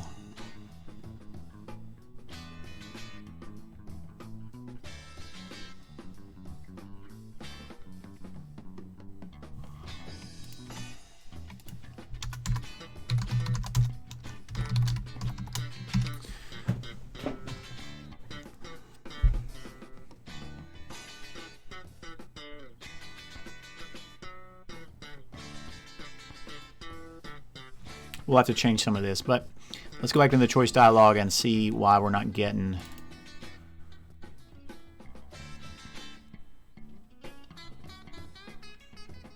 choice of 1. It's where we have the 0, 1, 0, 1. Let's break right here and see what we got going on. Hey, Cartius, you think we should break right there? Hehehe.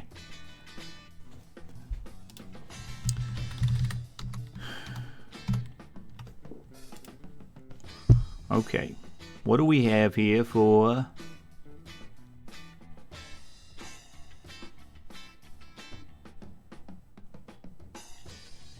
right here, choices array, indices,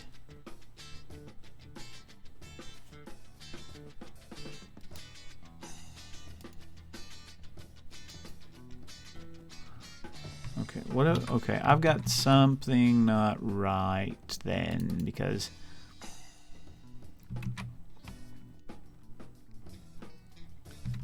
did we not give it? We gave it the choices array.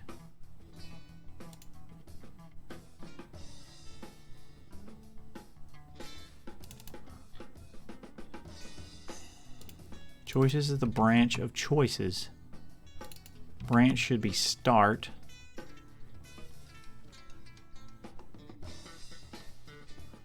Branch? No. Yeah, branch should be start. No, branches start, and then we got, there's the say. If the branch has choices, then give it that.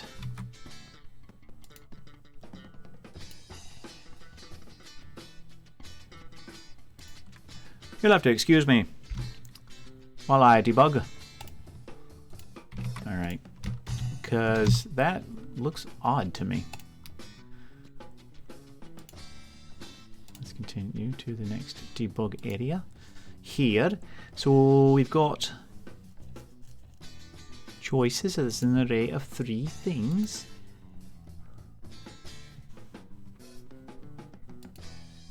And why is it an array of arrays? Oh, it is.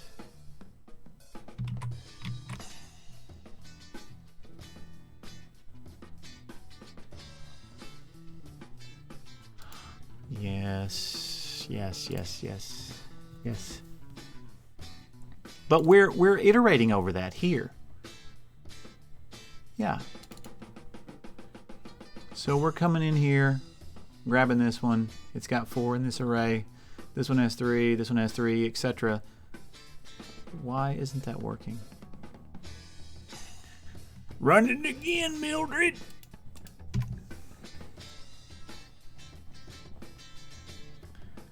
Really wish it would let me see what's going on inside of there. That's where I need to see. I need to see what's going on in here. I want to know what choice is. Look.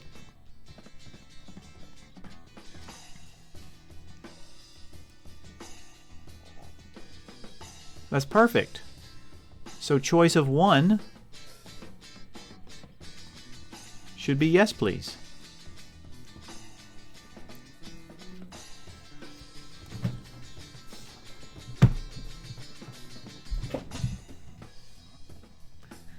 Well, let's just do this, boys. Let's print choice of 1. I don't have anything else in here labeled choice, do I? Nope, I don't. So, oops, I left a breakpoint in there. Let's turn that off. So, let's see if maybe something else is wrong going on here. There they are. Choices are right there. Oh, I know. We set them to be false. That's why you can't see them. So all we gotta do is set them labels to be true. Like this. Then we got ourselves some labels. Let's see if they're in order.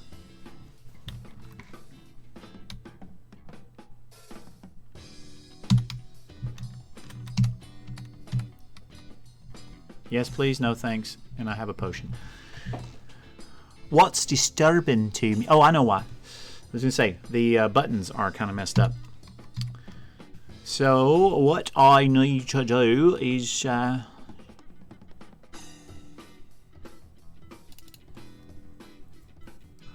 I need to change these. This should be UI up. Should be UI down. And that I think makes better sense. UI down will increase the index.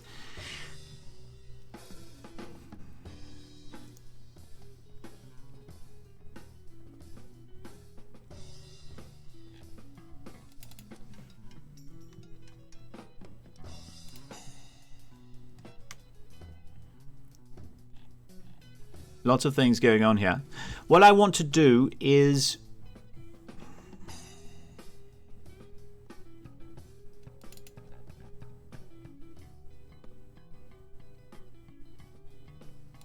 Really, I want to...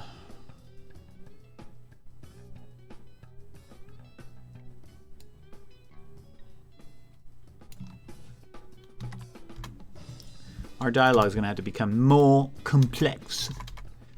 But this is a start, right?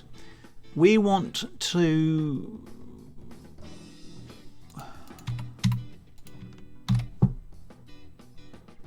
If our percent visible is greater than or equal to 1, if there are choices to be made, yield the frame, show our choices, and yield until that choice has been made.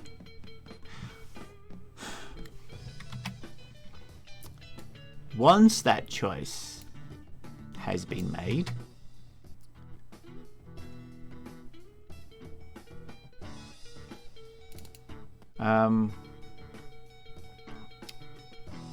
choice dialog. Do we have choice made? We have a choice made signal.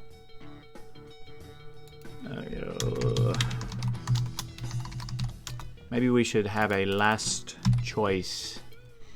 So we can say last choice equals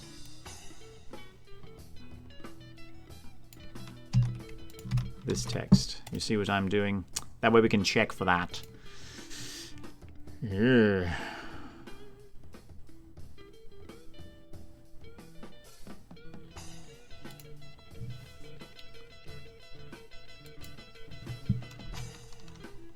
And then let's just hide from there, just for now, because we'll want to have that dialog roll everything through if we have a multiple choice kind of thing going on with a dialog tree that keeps going and going and going. There we have our friend here. Welcome. Yes, please. Oh, that's really odd. Look at that. It's getting back up to that. Okay.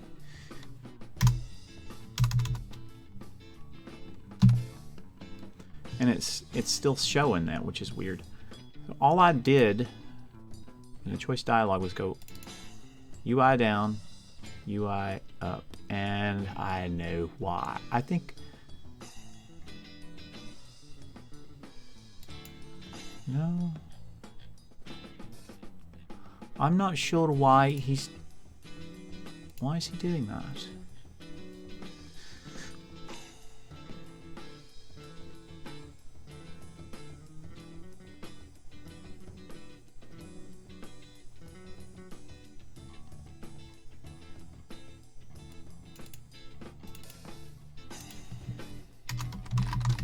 Let's see if it's actually coming back down through here for some reason.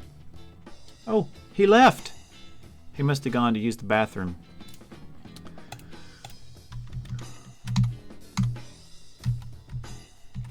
No? I can't for the life of me think of why it would be doing that.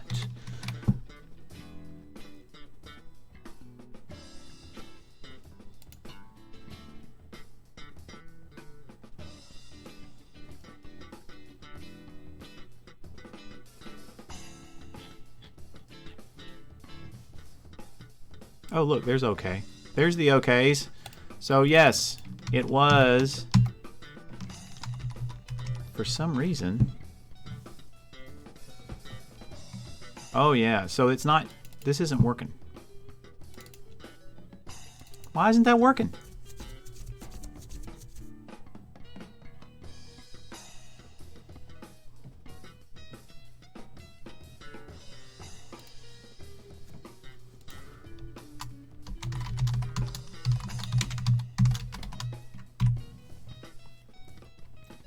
Am I using yield incorrectly? I'm not using yield incorrectly. I'm just tell you that right now. So this output is probably going crazy. Yeah. It is for some reason not yielding there.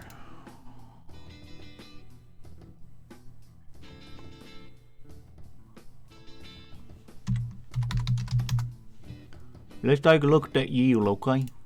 Bring it on, boys. stops the function execution and returns the current state.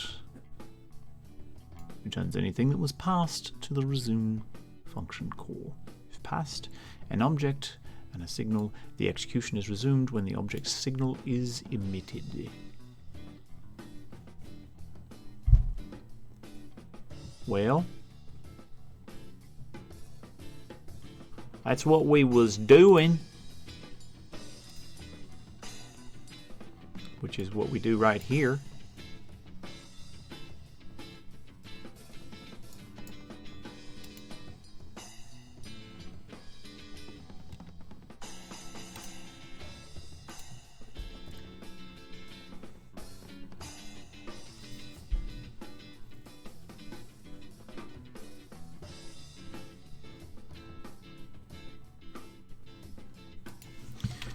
We could simply say if no, I like that yield is,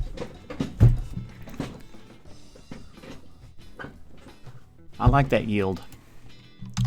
It makes things so much nicer.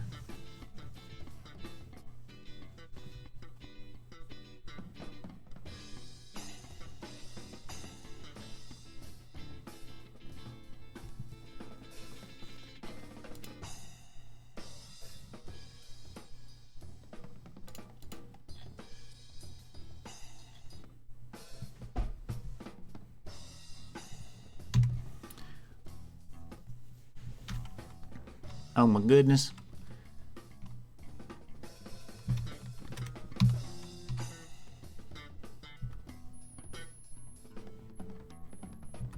It's not breaking.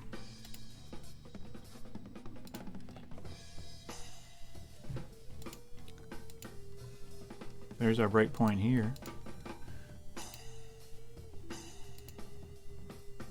There's the cat.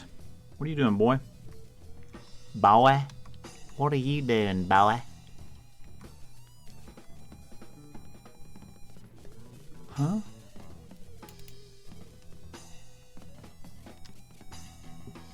Get off my keyboard. Huh? Come on now. Off the keyboard. Off the keyboard.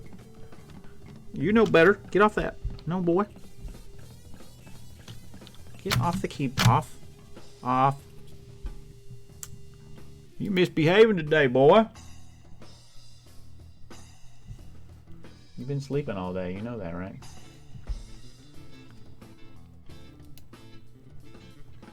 What are you doing to my camera, son? He's rubbing up against it.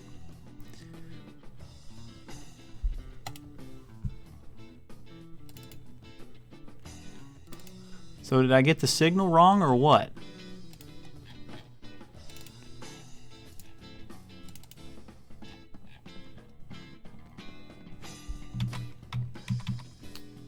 Let me check the blinker that I did.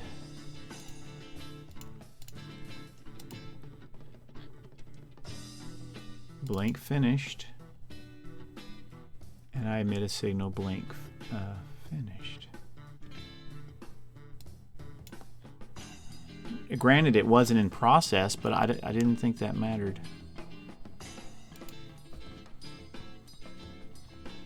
See, this is in process.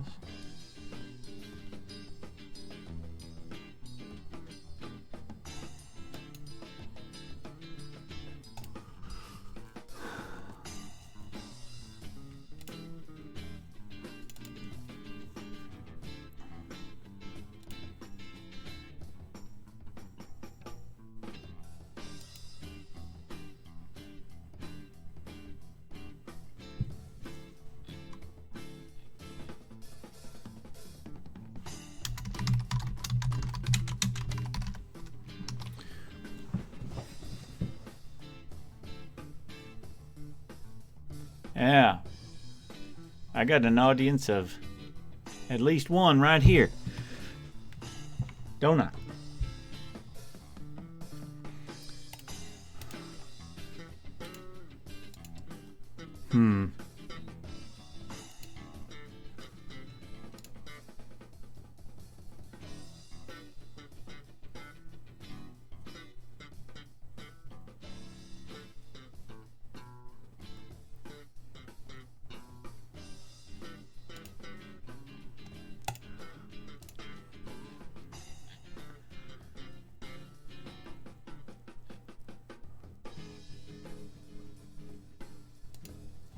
mean, does it have anything to do with yielding there? I should be able to yield more than once.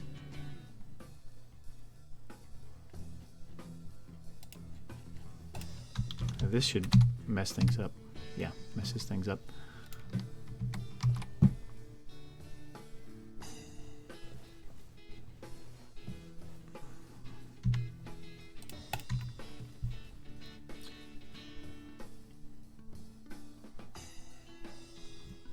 That is just all kind of puzzling to me.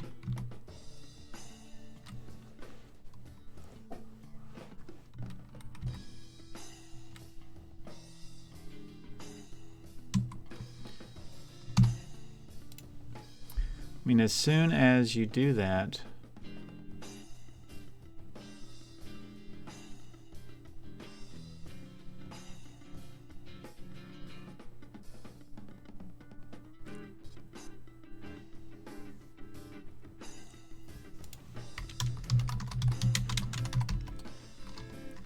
see, we should be able to do this and it should just completely disappear. It shouldn't do that anymore. Oh, but it does. How about that? How about that? What do we got?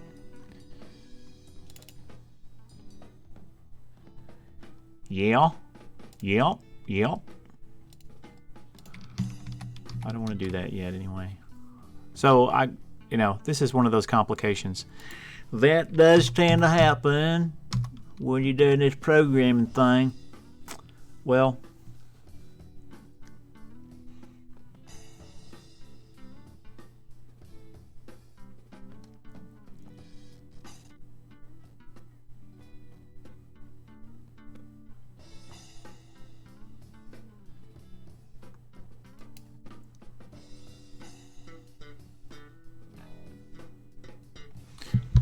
I should be able to come up here and say if manager.ui choices.visible return. That's not what I want to do though. Let's see what that does.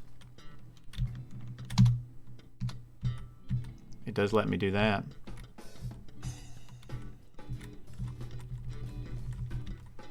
So I can actually make a selection here. Boom. Choice made selection. Why? Why?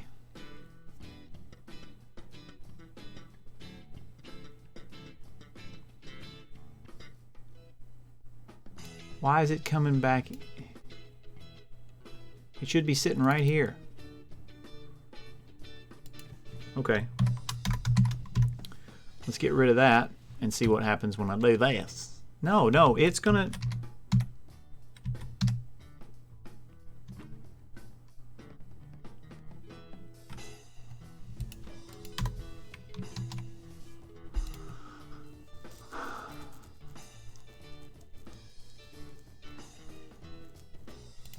Let's do this. Print all visible. I want to see if it comes back here.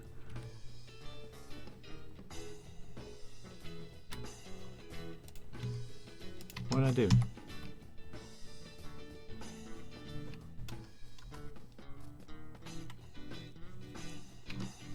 That's weird. Why is this even indented like this? Should be like that. Shouldn't it? Print all visible.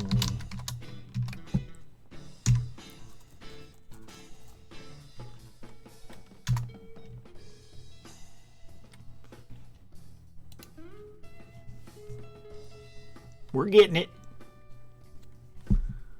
I suspect we'll find a solution here just momentarily. There we are. All visible. We got it once.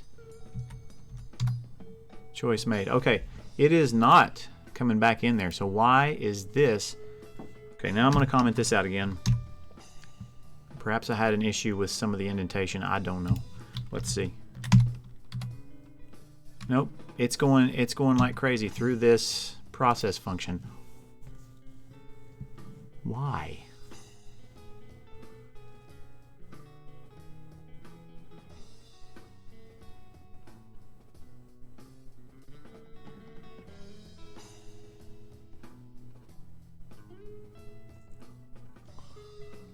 Why? I don't understand that. So this works. Matter of fact, I should be able to go and look.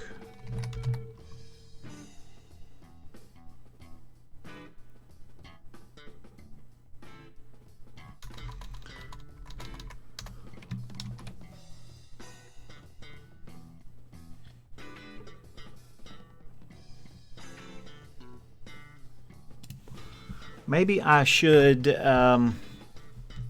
choice is not equal to null. Maybe I should say, maybe we should connect.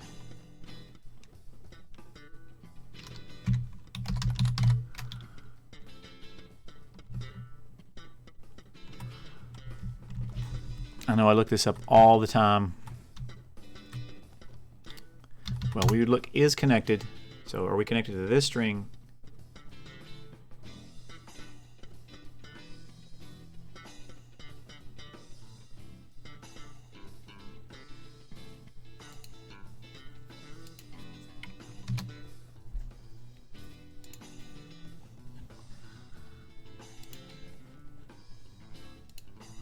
I want to check another script real quick. I do a little bit of that in interactable.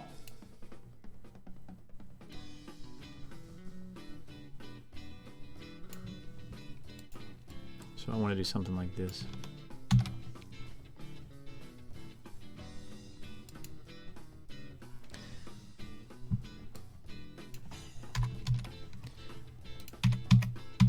So if not is connected,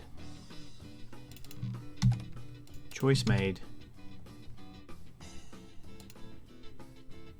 target, which would be self, and then on choice made, connect, choice made, self, on choice made. And then we don't have to yield.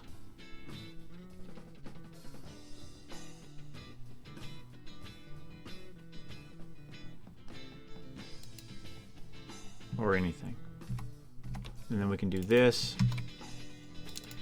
And then we'd have a function called func on choice made. Say text result. Let's call it result. And let's just print the result.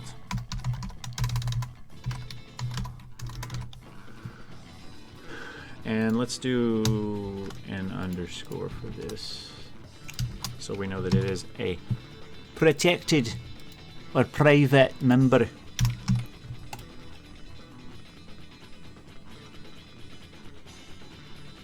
So we want to connect. If we're not already connected to that, let's connect to that signal.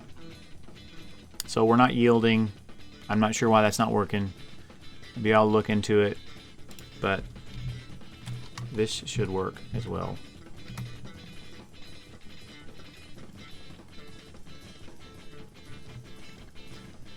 Okay, I've got a, so we've got, I don't need this anymore. And choice dialog, we don't need choice made, but this signal, I think I have to say, yeah, I have to say this, of course, because that is a non-existent signal on this object. It's on UI choices, so we want to connect to that signal ourselves to it. Welcome. Say no thanks. And there it is, ladies and gentlemen. No thanks. Okay. So then we could say choice.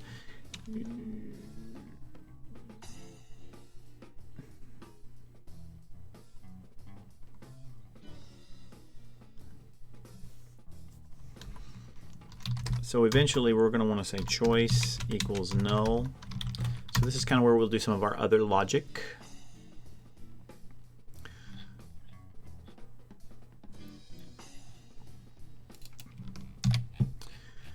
So here we could say show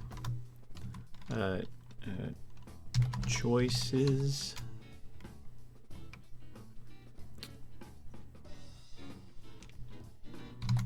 result 2, I think.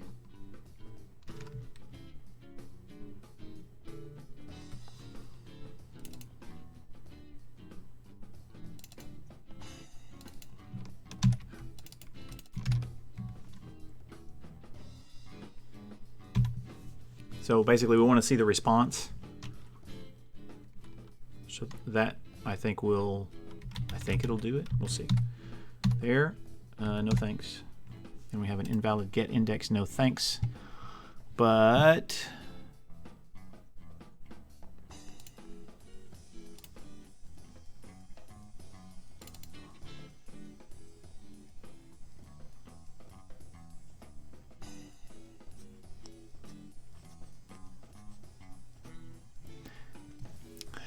the only way to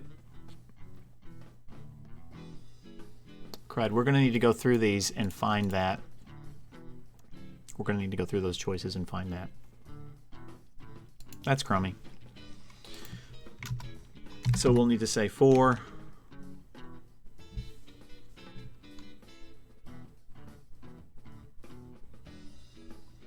say list in choices if list of 1 equals result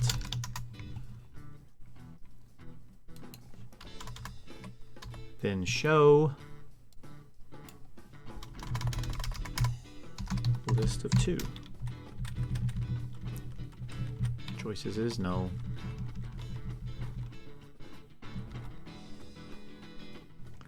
Actually, we'll do that at the end. And let's just break. Let's break. I think I can break like that.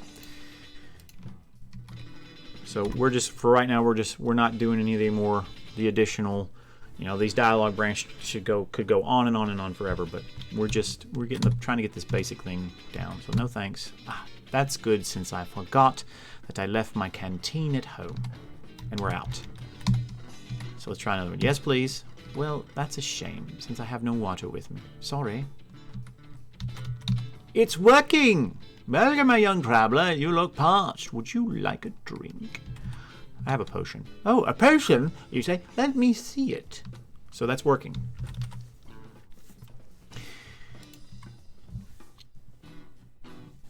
So that is working. We got that working. Maybe not exactly the way I wanted to, but hey, we're subscribed to the signal. That'll work. So we have requirement. So that's a requirement.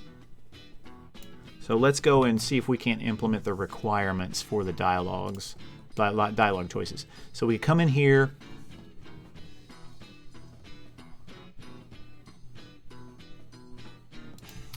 We could say if choice 0.size or length. It's length, isn't it? Length is greater than 0. That means we have a condition.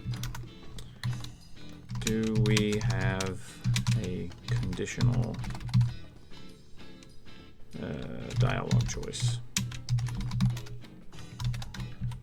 So if we have that, then we need to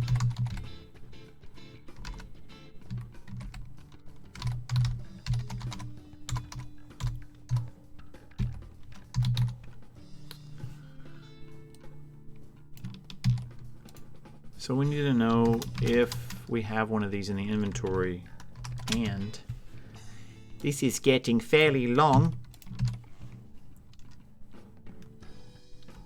Inventory of choice of 0 is greater than 0. So if it is, or let's do it this way. If not that or that,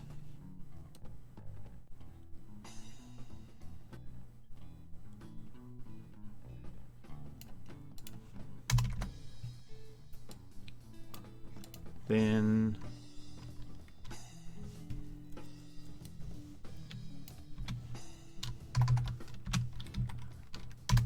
just say continue. Is there a continue? And then we can say else. Let's see if that works. Cross your fingers. We shouldn't see the potion choice if this works, because we don't have a potion yet. Invalid get, index of type string.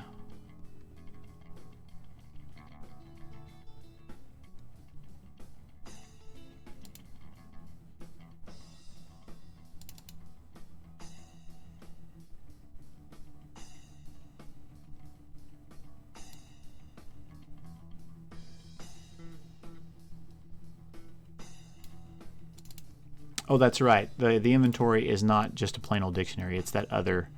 So we need to say inventory dot.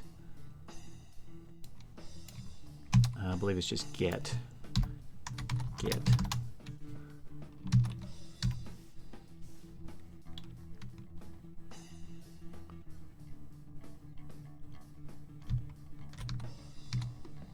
And it's not there. Ah! And we're still this. So let's go pick up a potion and see if we get that choice. We do. How about that, crud?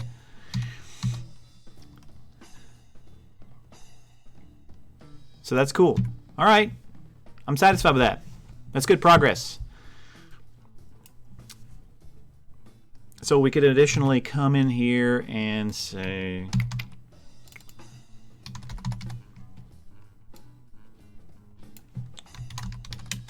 give me drink, or I'll cut you. Ha ha ha ha. That little sword.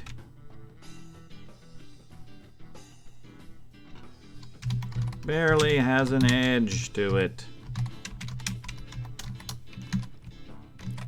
Now, we just made a change to the dialogue. Let's run back in here real quick and see if we...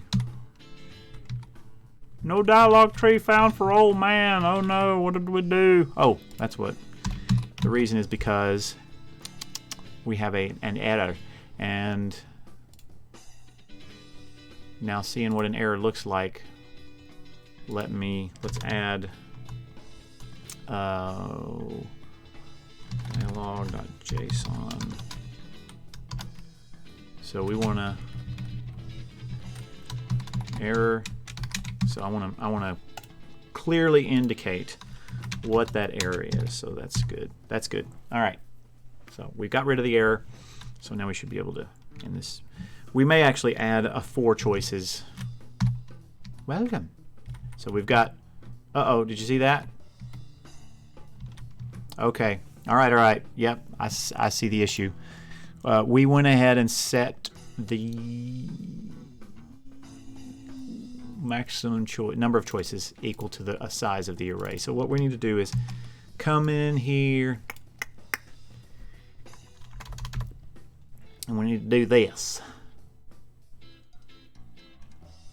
Set text. So number of choices equals 0.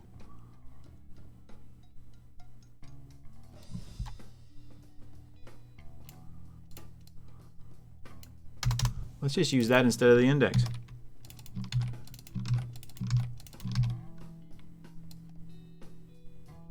Yeah, man. All right, let's try that. We are wrapping this sucker up. Wrapping it up.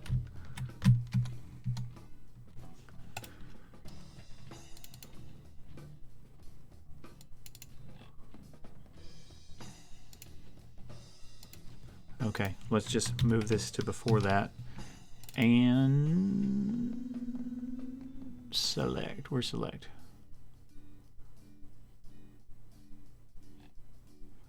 I mean, we could say, well, let's do this. When we clear, let's just say num choices is 0. That way,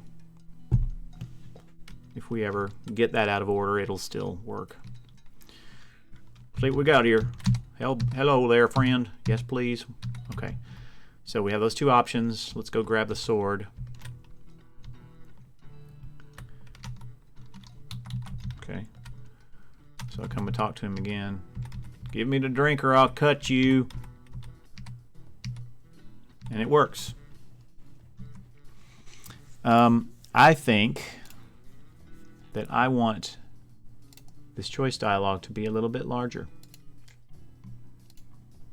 So maybe like 240. And I do still want him to be in the middle. Not sure why it...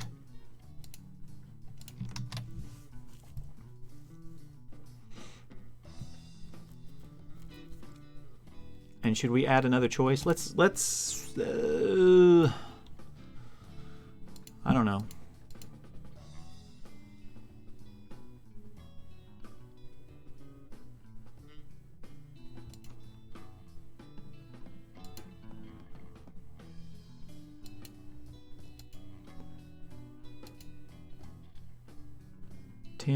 So if we added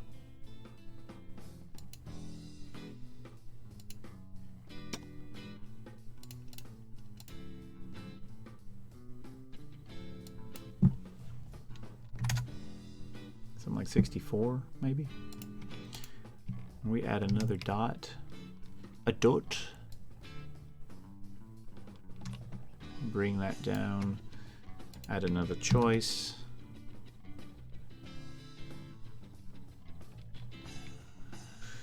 We should just, that should just work. If I believe we've designed everything really nicely so that this should just all work correctly.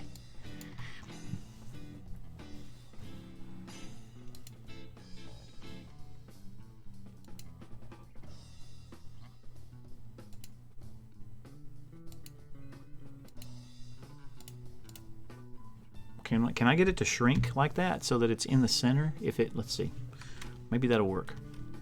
Let's see if those first two choices are in the middle.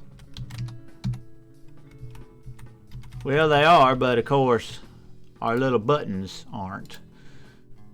So we back to expand, I believe. Go talk to him again.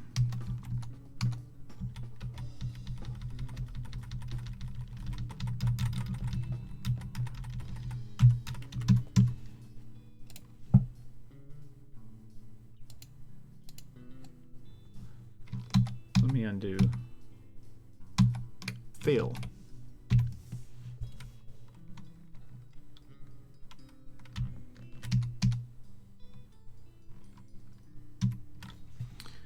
Not sure why that.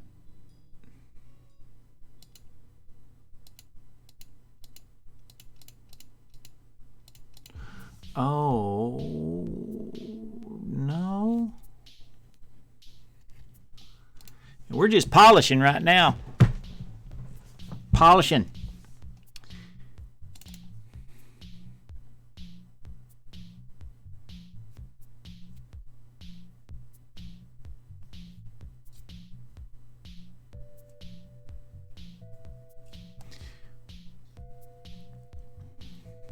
It could be that these are out of order. I'm not sure. Or when it grabs the children, it could be grabbing them in a different order.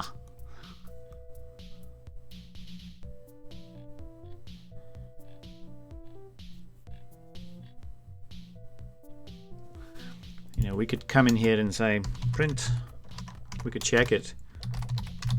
So if we did that, the dots, the name of the dots should increase monotonically.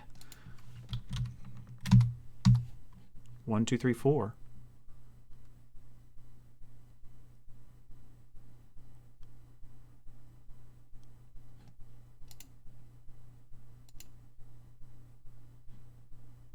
Oh, look at that. That's your problem right there, friend.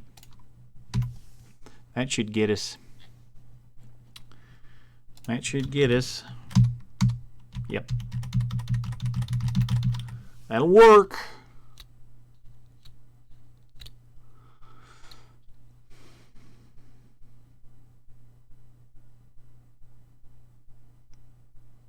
I'd still rather have this in the center. Well, I'd rather these be in the center. I suppose we could go and add these dots. We could dynamically add the dots, and that way we could use shrink here.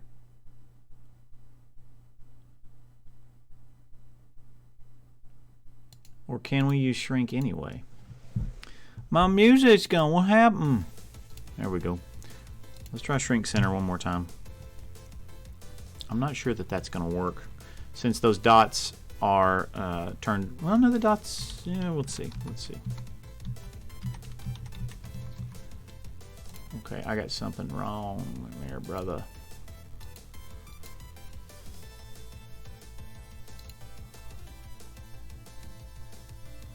Oh, we have a minimum size set for those.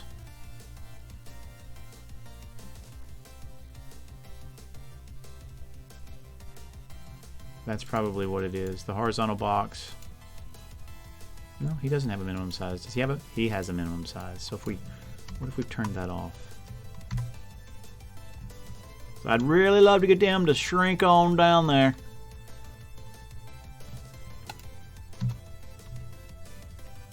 I'm pressing E. I ain't pressing F5.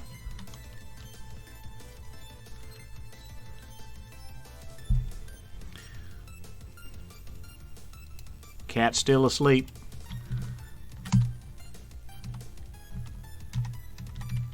Yeah, see, we're not shrinking. It's not shrinking. Oh, we're not telling it to shrink, actually. The margin container, I would think that would work, but it's not. Let's just tell it to expand, leave it at that. Then we have this horizontal box. Maybe we can tell the horizontal box to, instead of fill, maybe we tell it to shrink center. Yeah?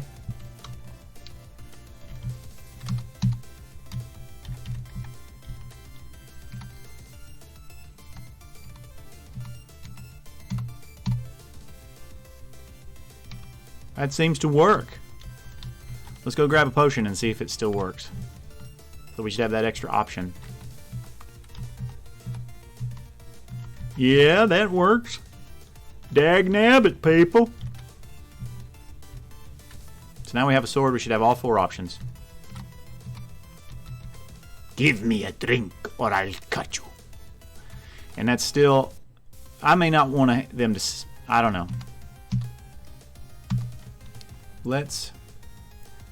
I've got about 5 minutes here. Let's add a little bit more. Let's add a little bit more juice, a little bit more size to our box there, and we'll make sure he is centered. I'll salve it, and then let's go grab that sword and make sure that fits in there. Just for fun.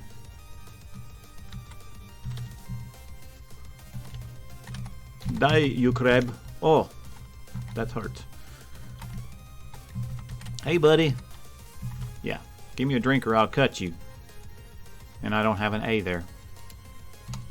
Ha ha ha ha, that little sword. Or he's an old man. Ha ha, that little sword barely has an edge to it. Okay.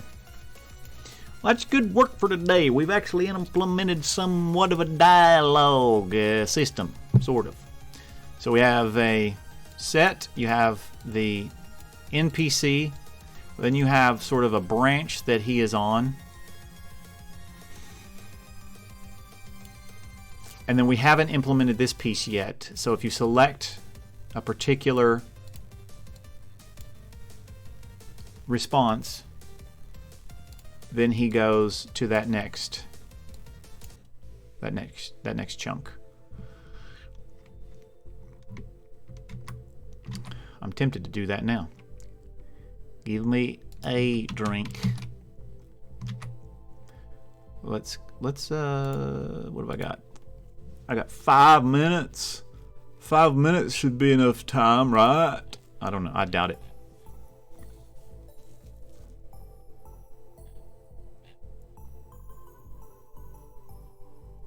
I'm going to close that for now. Close inventory slot, close the HUD. The dialog is what I want. So we made a choice. So let's make sure that we... does this choice have a response?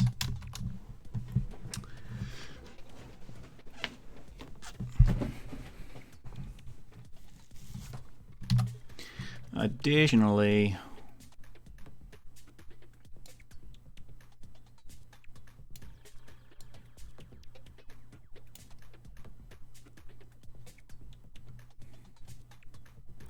we're probably going to need to just give it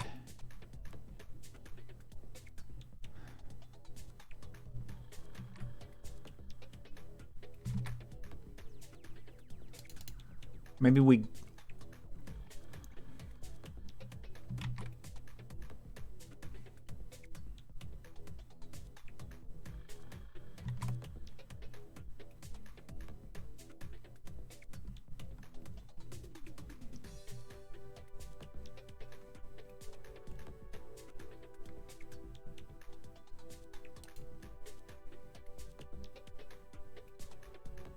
yeah, we're going to figure out how to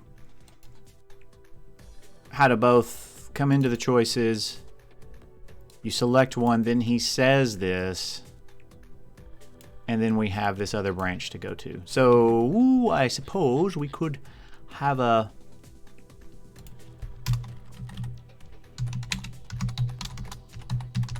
next branch,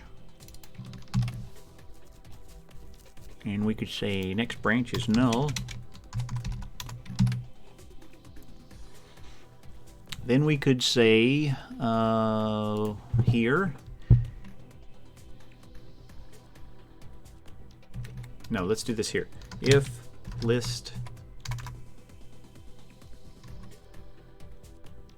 wait, no, if list of 1 equals result, then we also want to check if list dot length. Oh, I'm running out of time. 0 or 1, 2, 3, 4. So if list.length is greater than or equal to 4, then next branch equals list of 3. So is there another branch to go to after this? That's the question.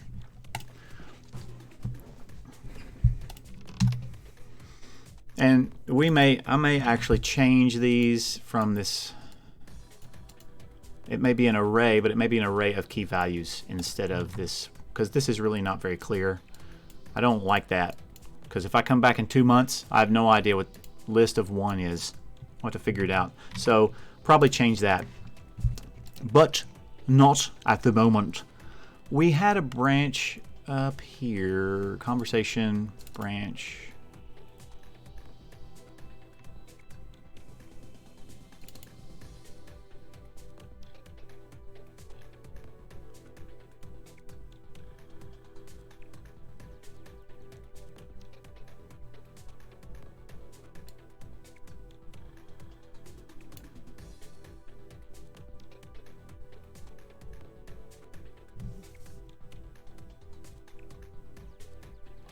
Yeah, I don't think I have time. I'm going to leave it right here. And it's been fun. It's been great. Got a lot done. Got an actual little dialogue system working. So we'll see you next time. Thanks for sitting here and watching me type text. Until next time.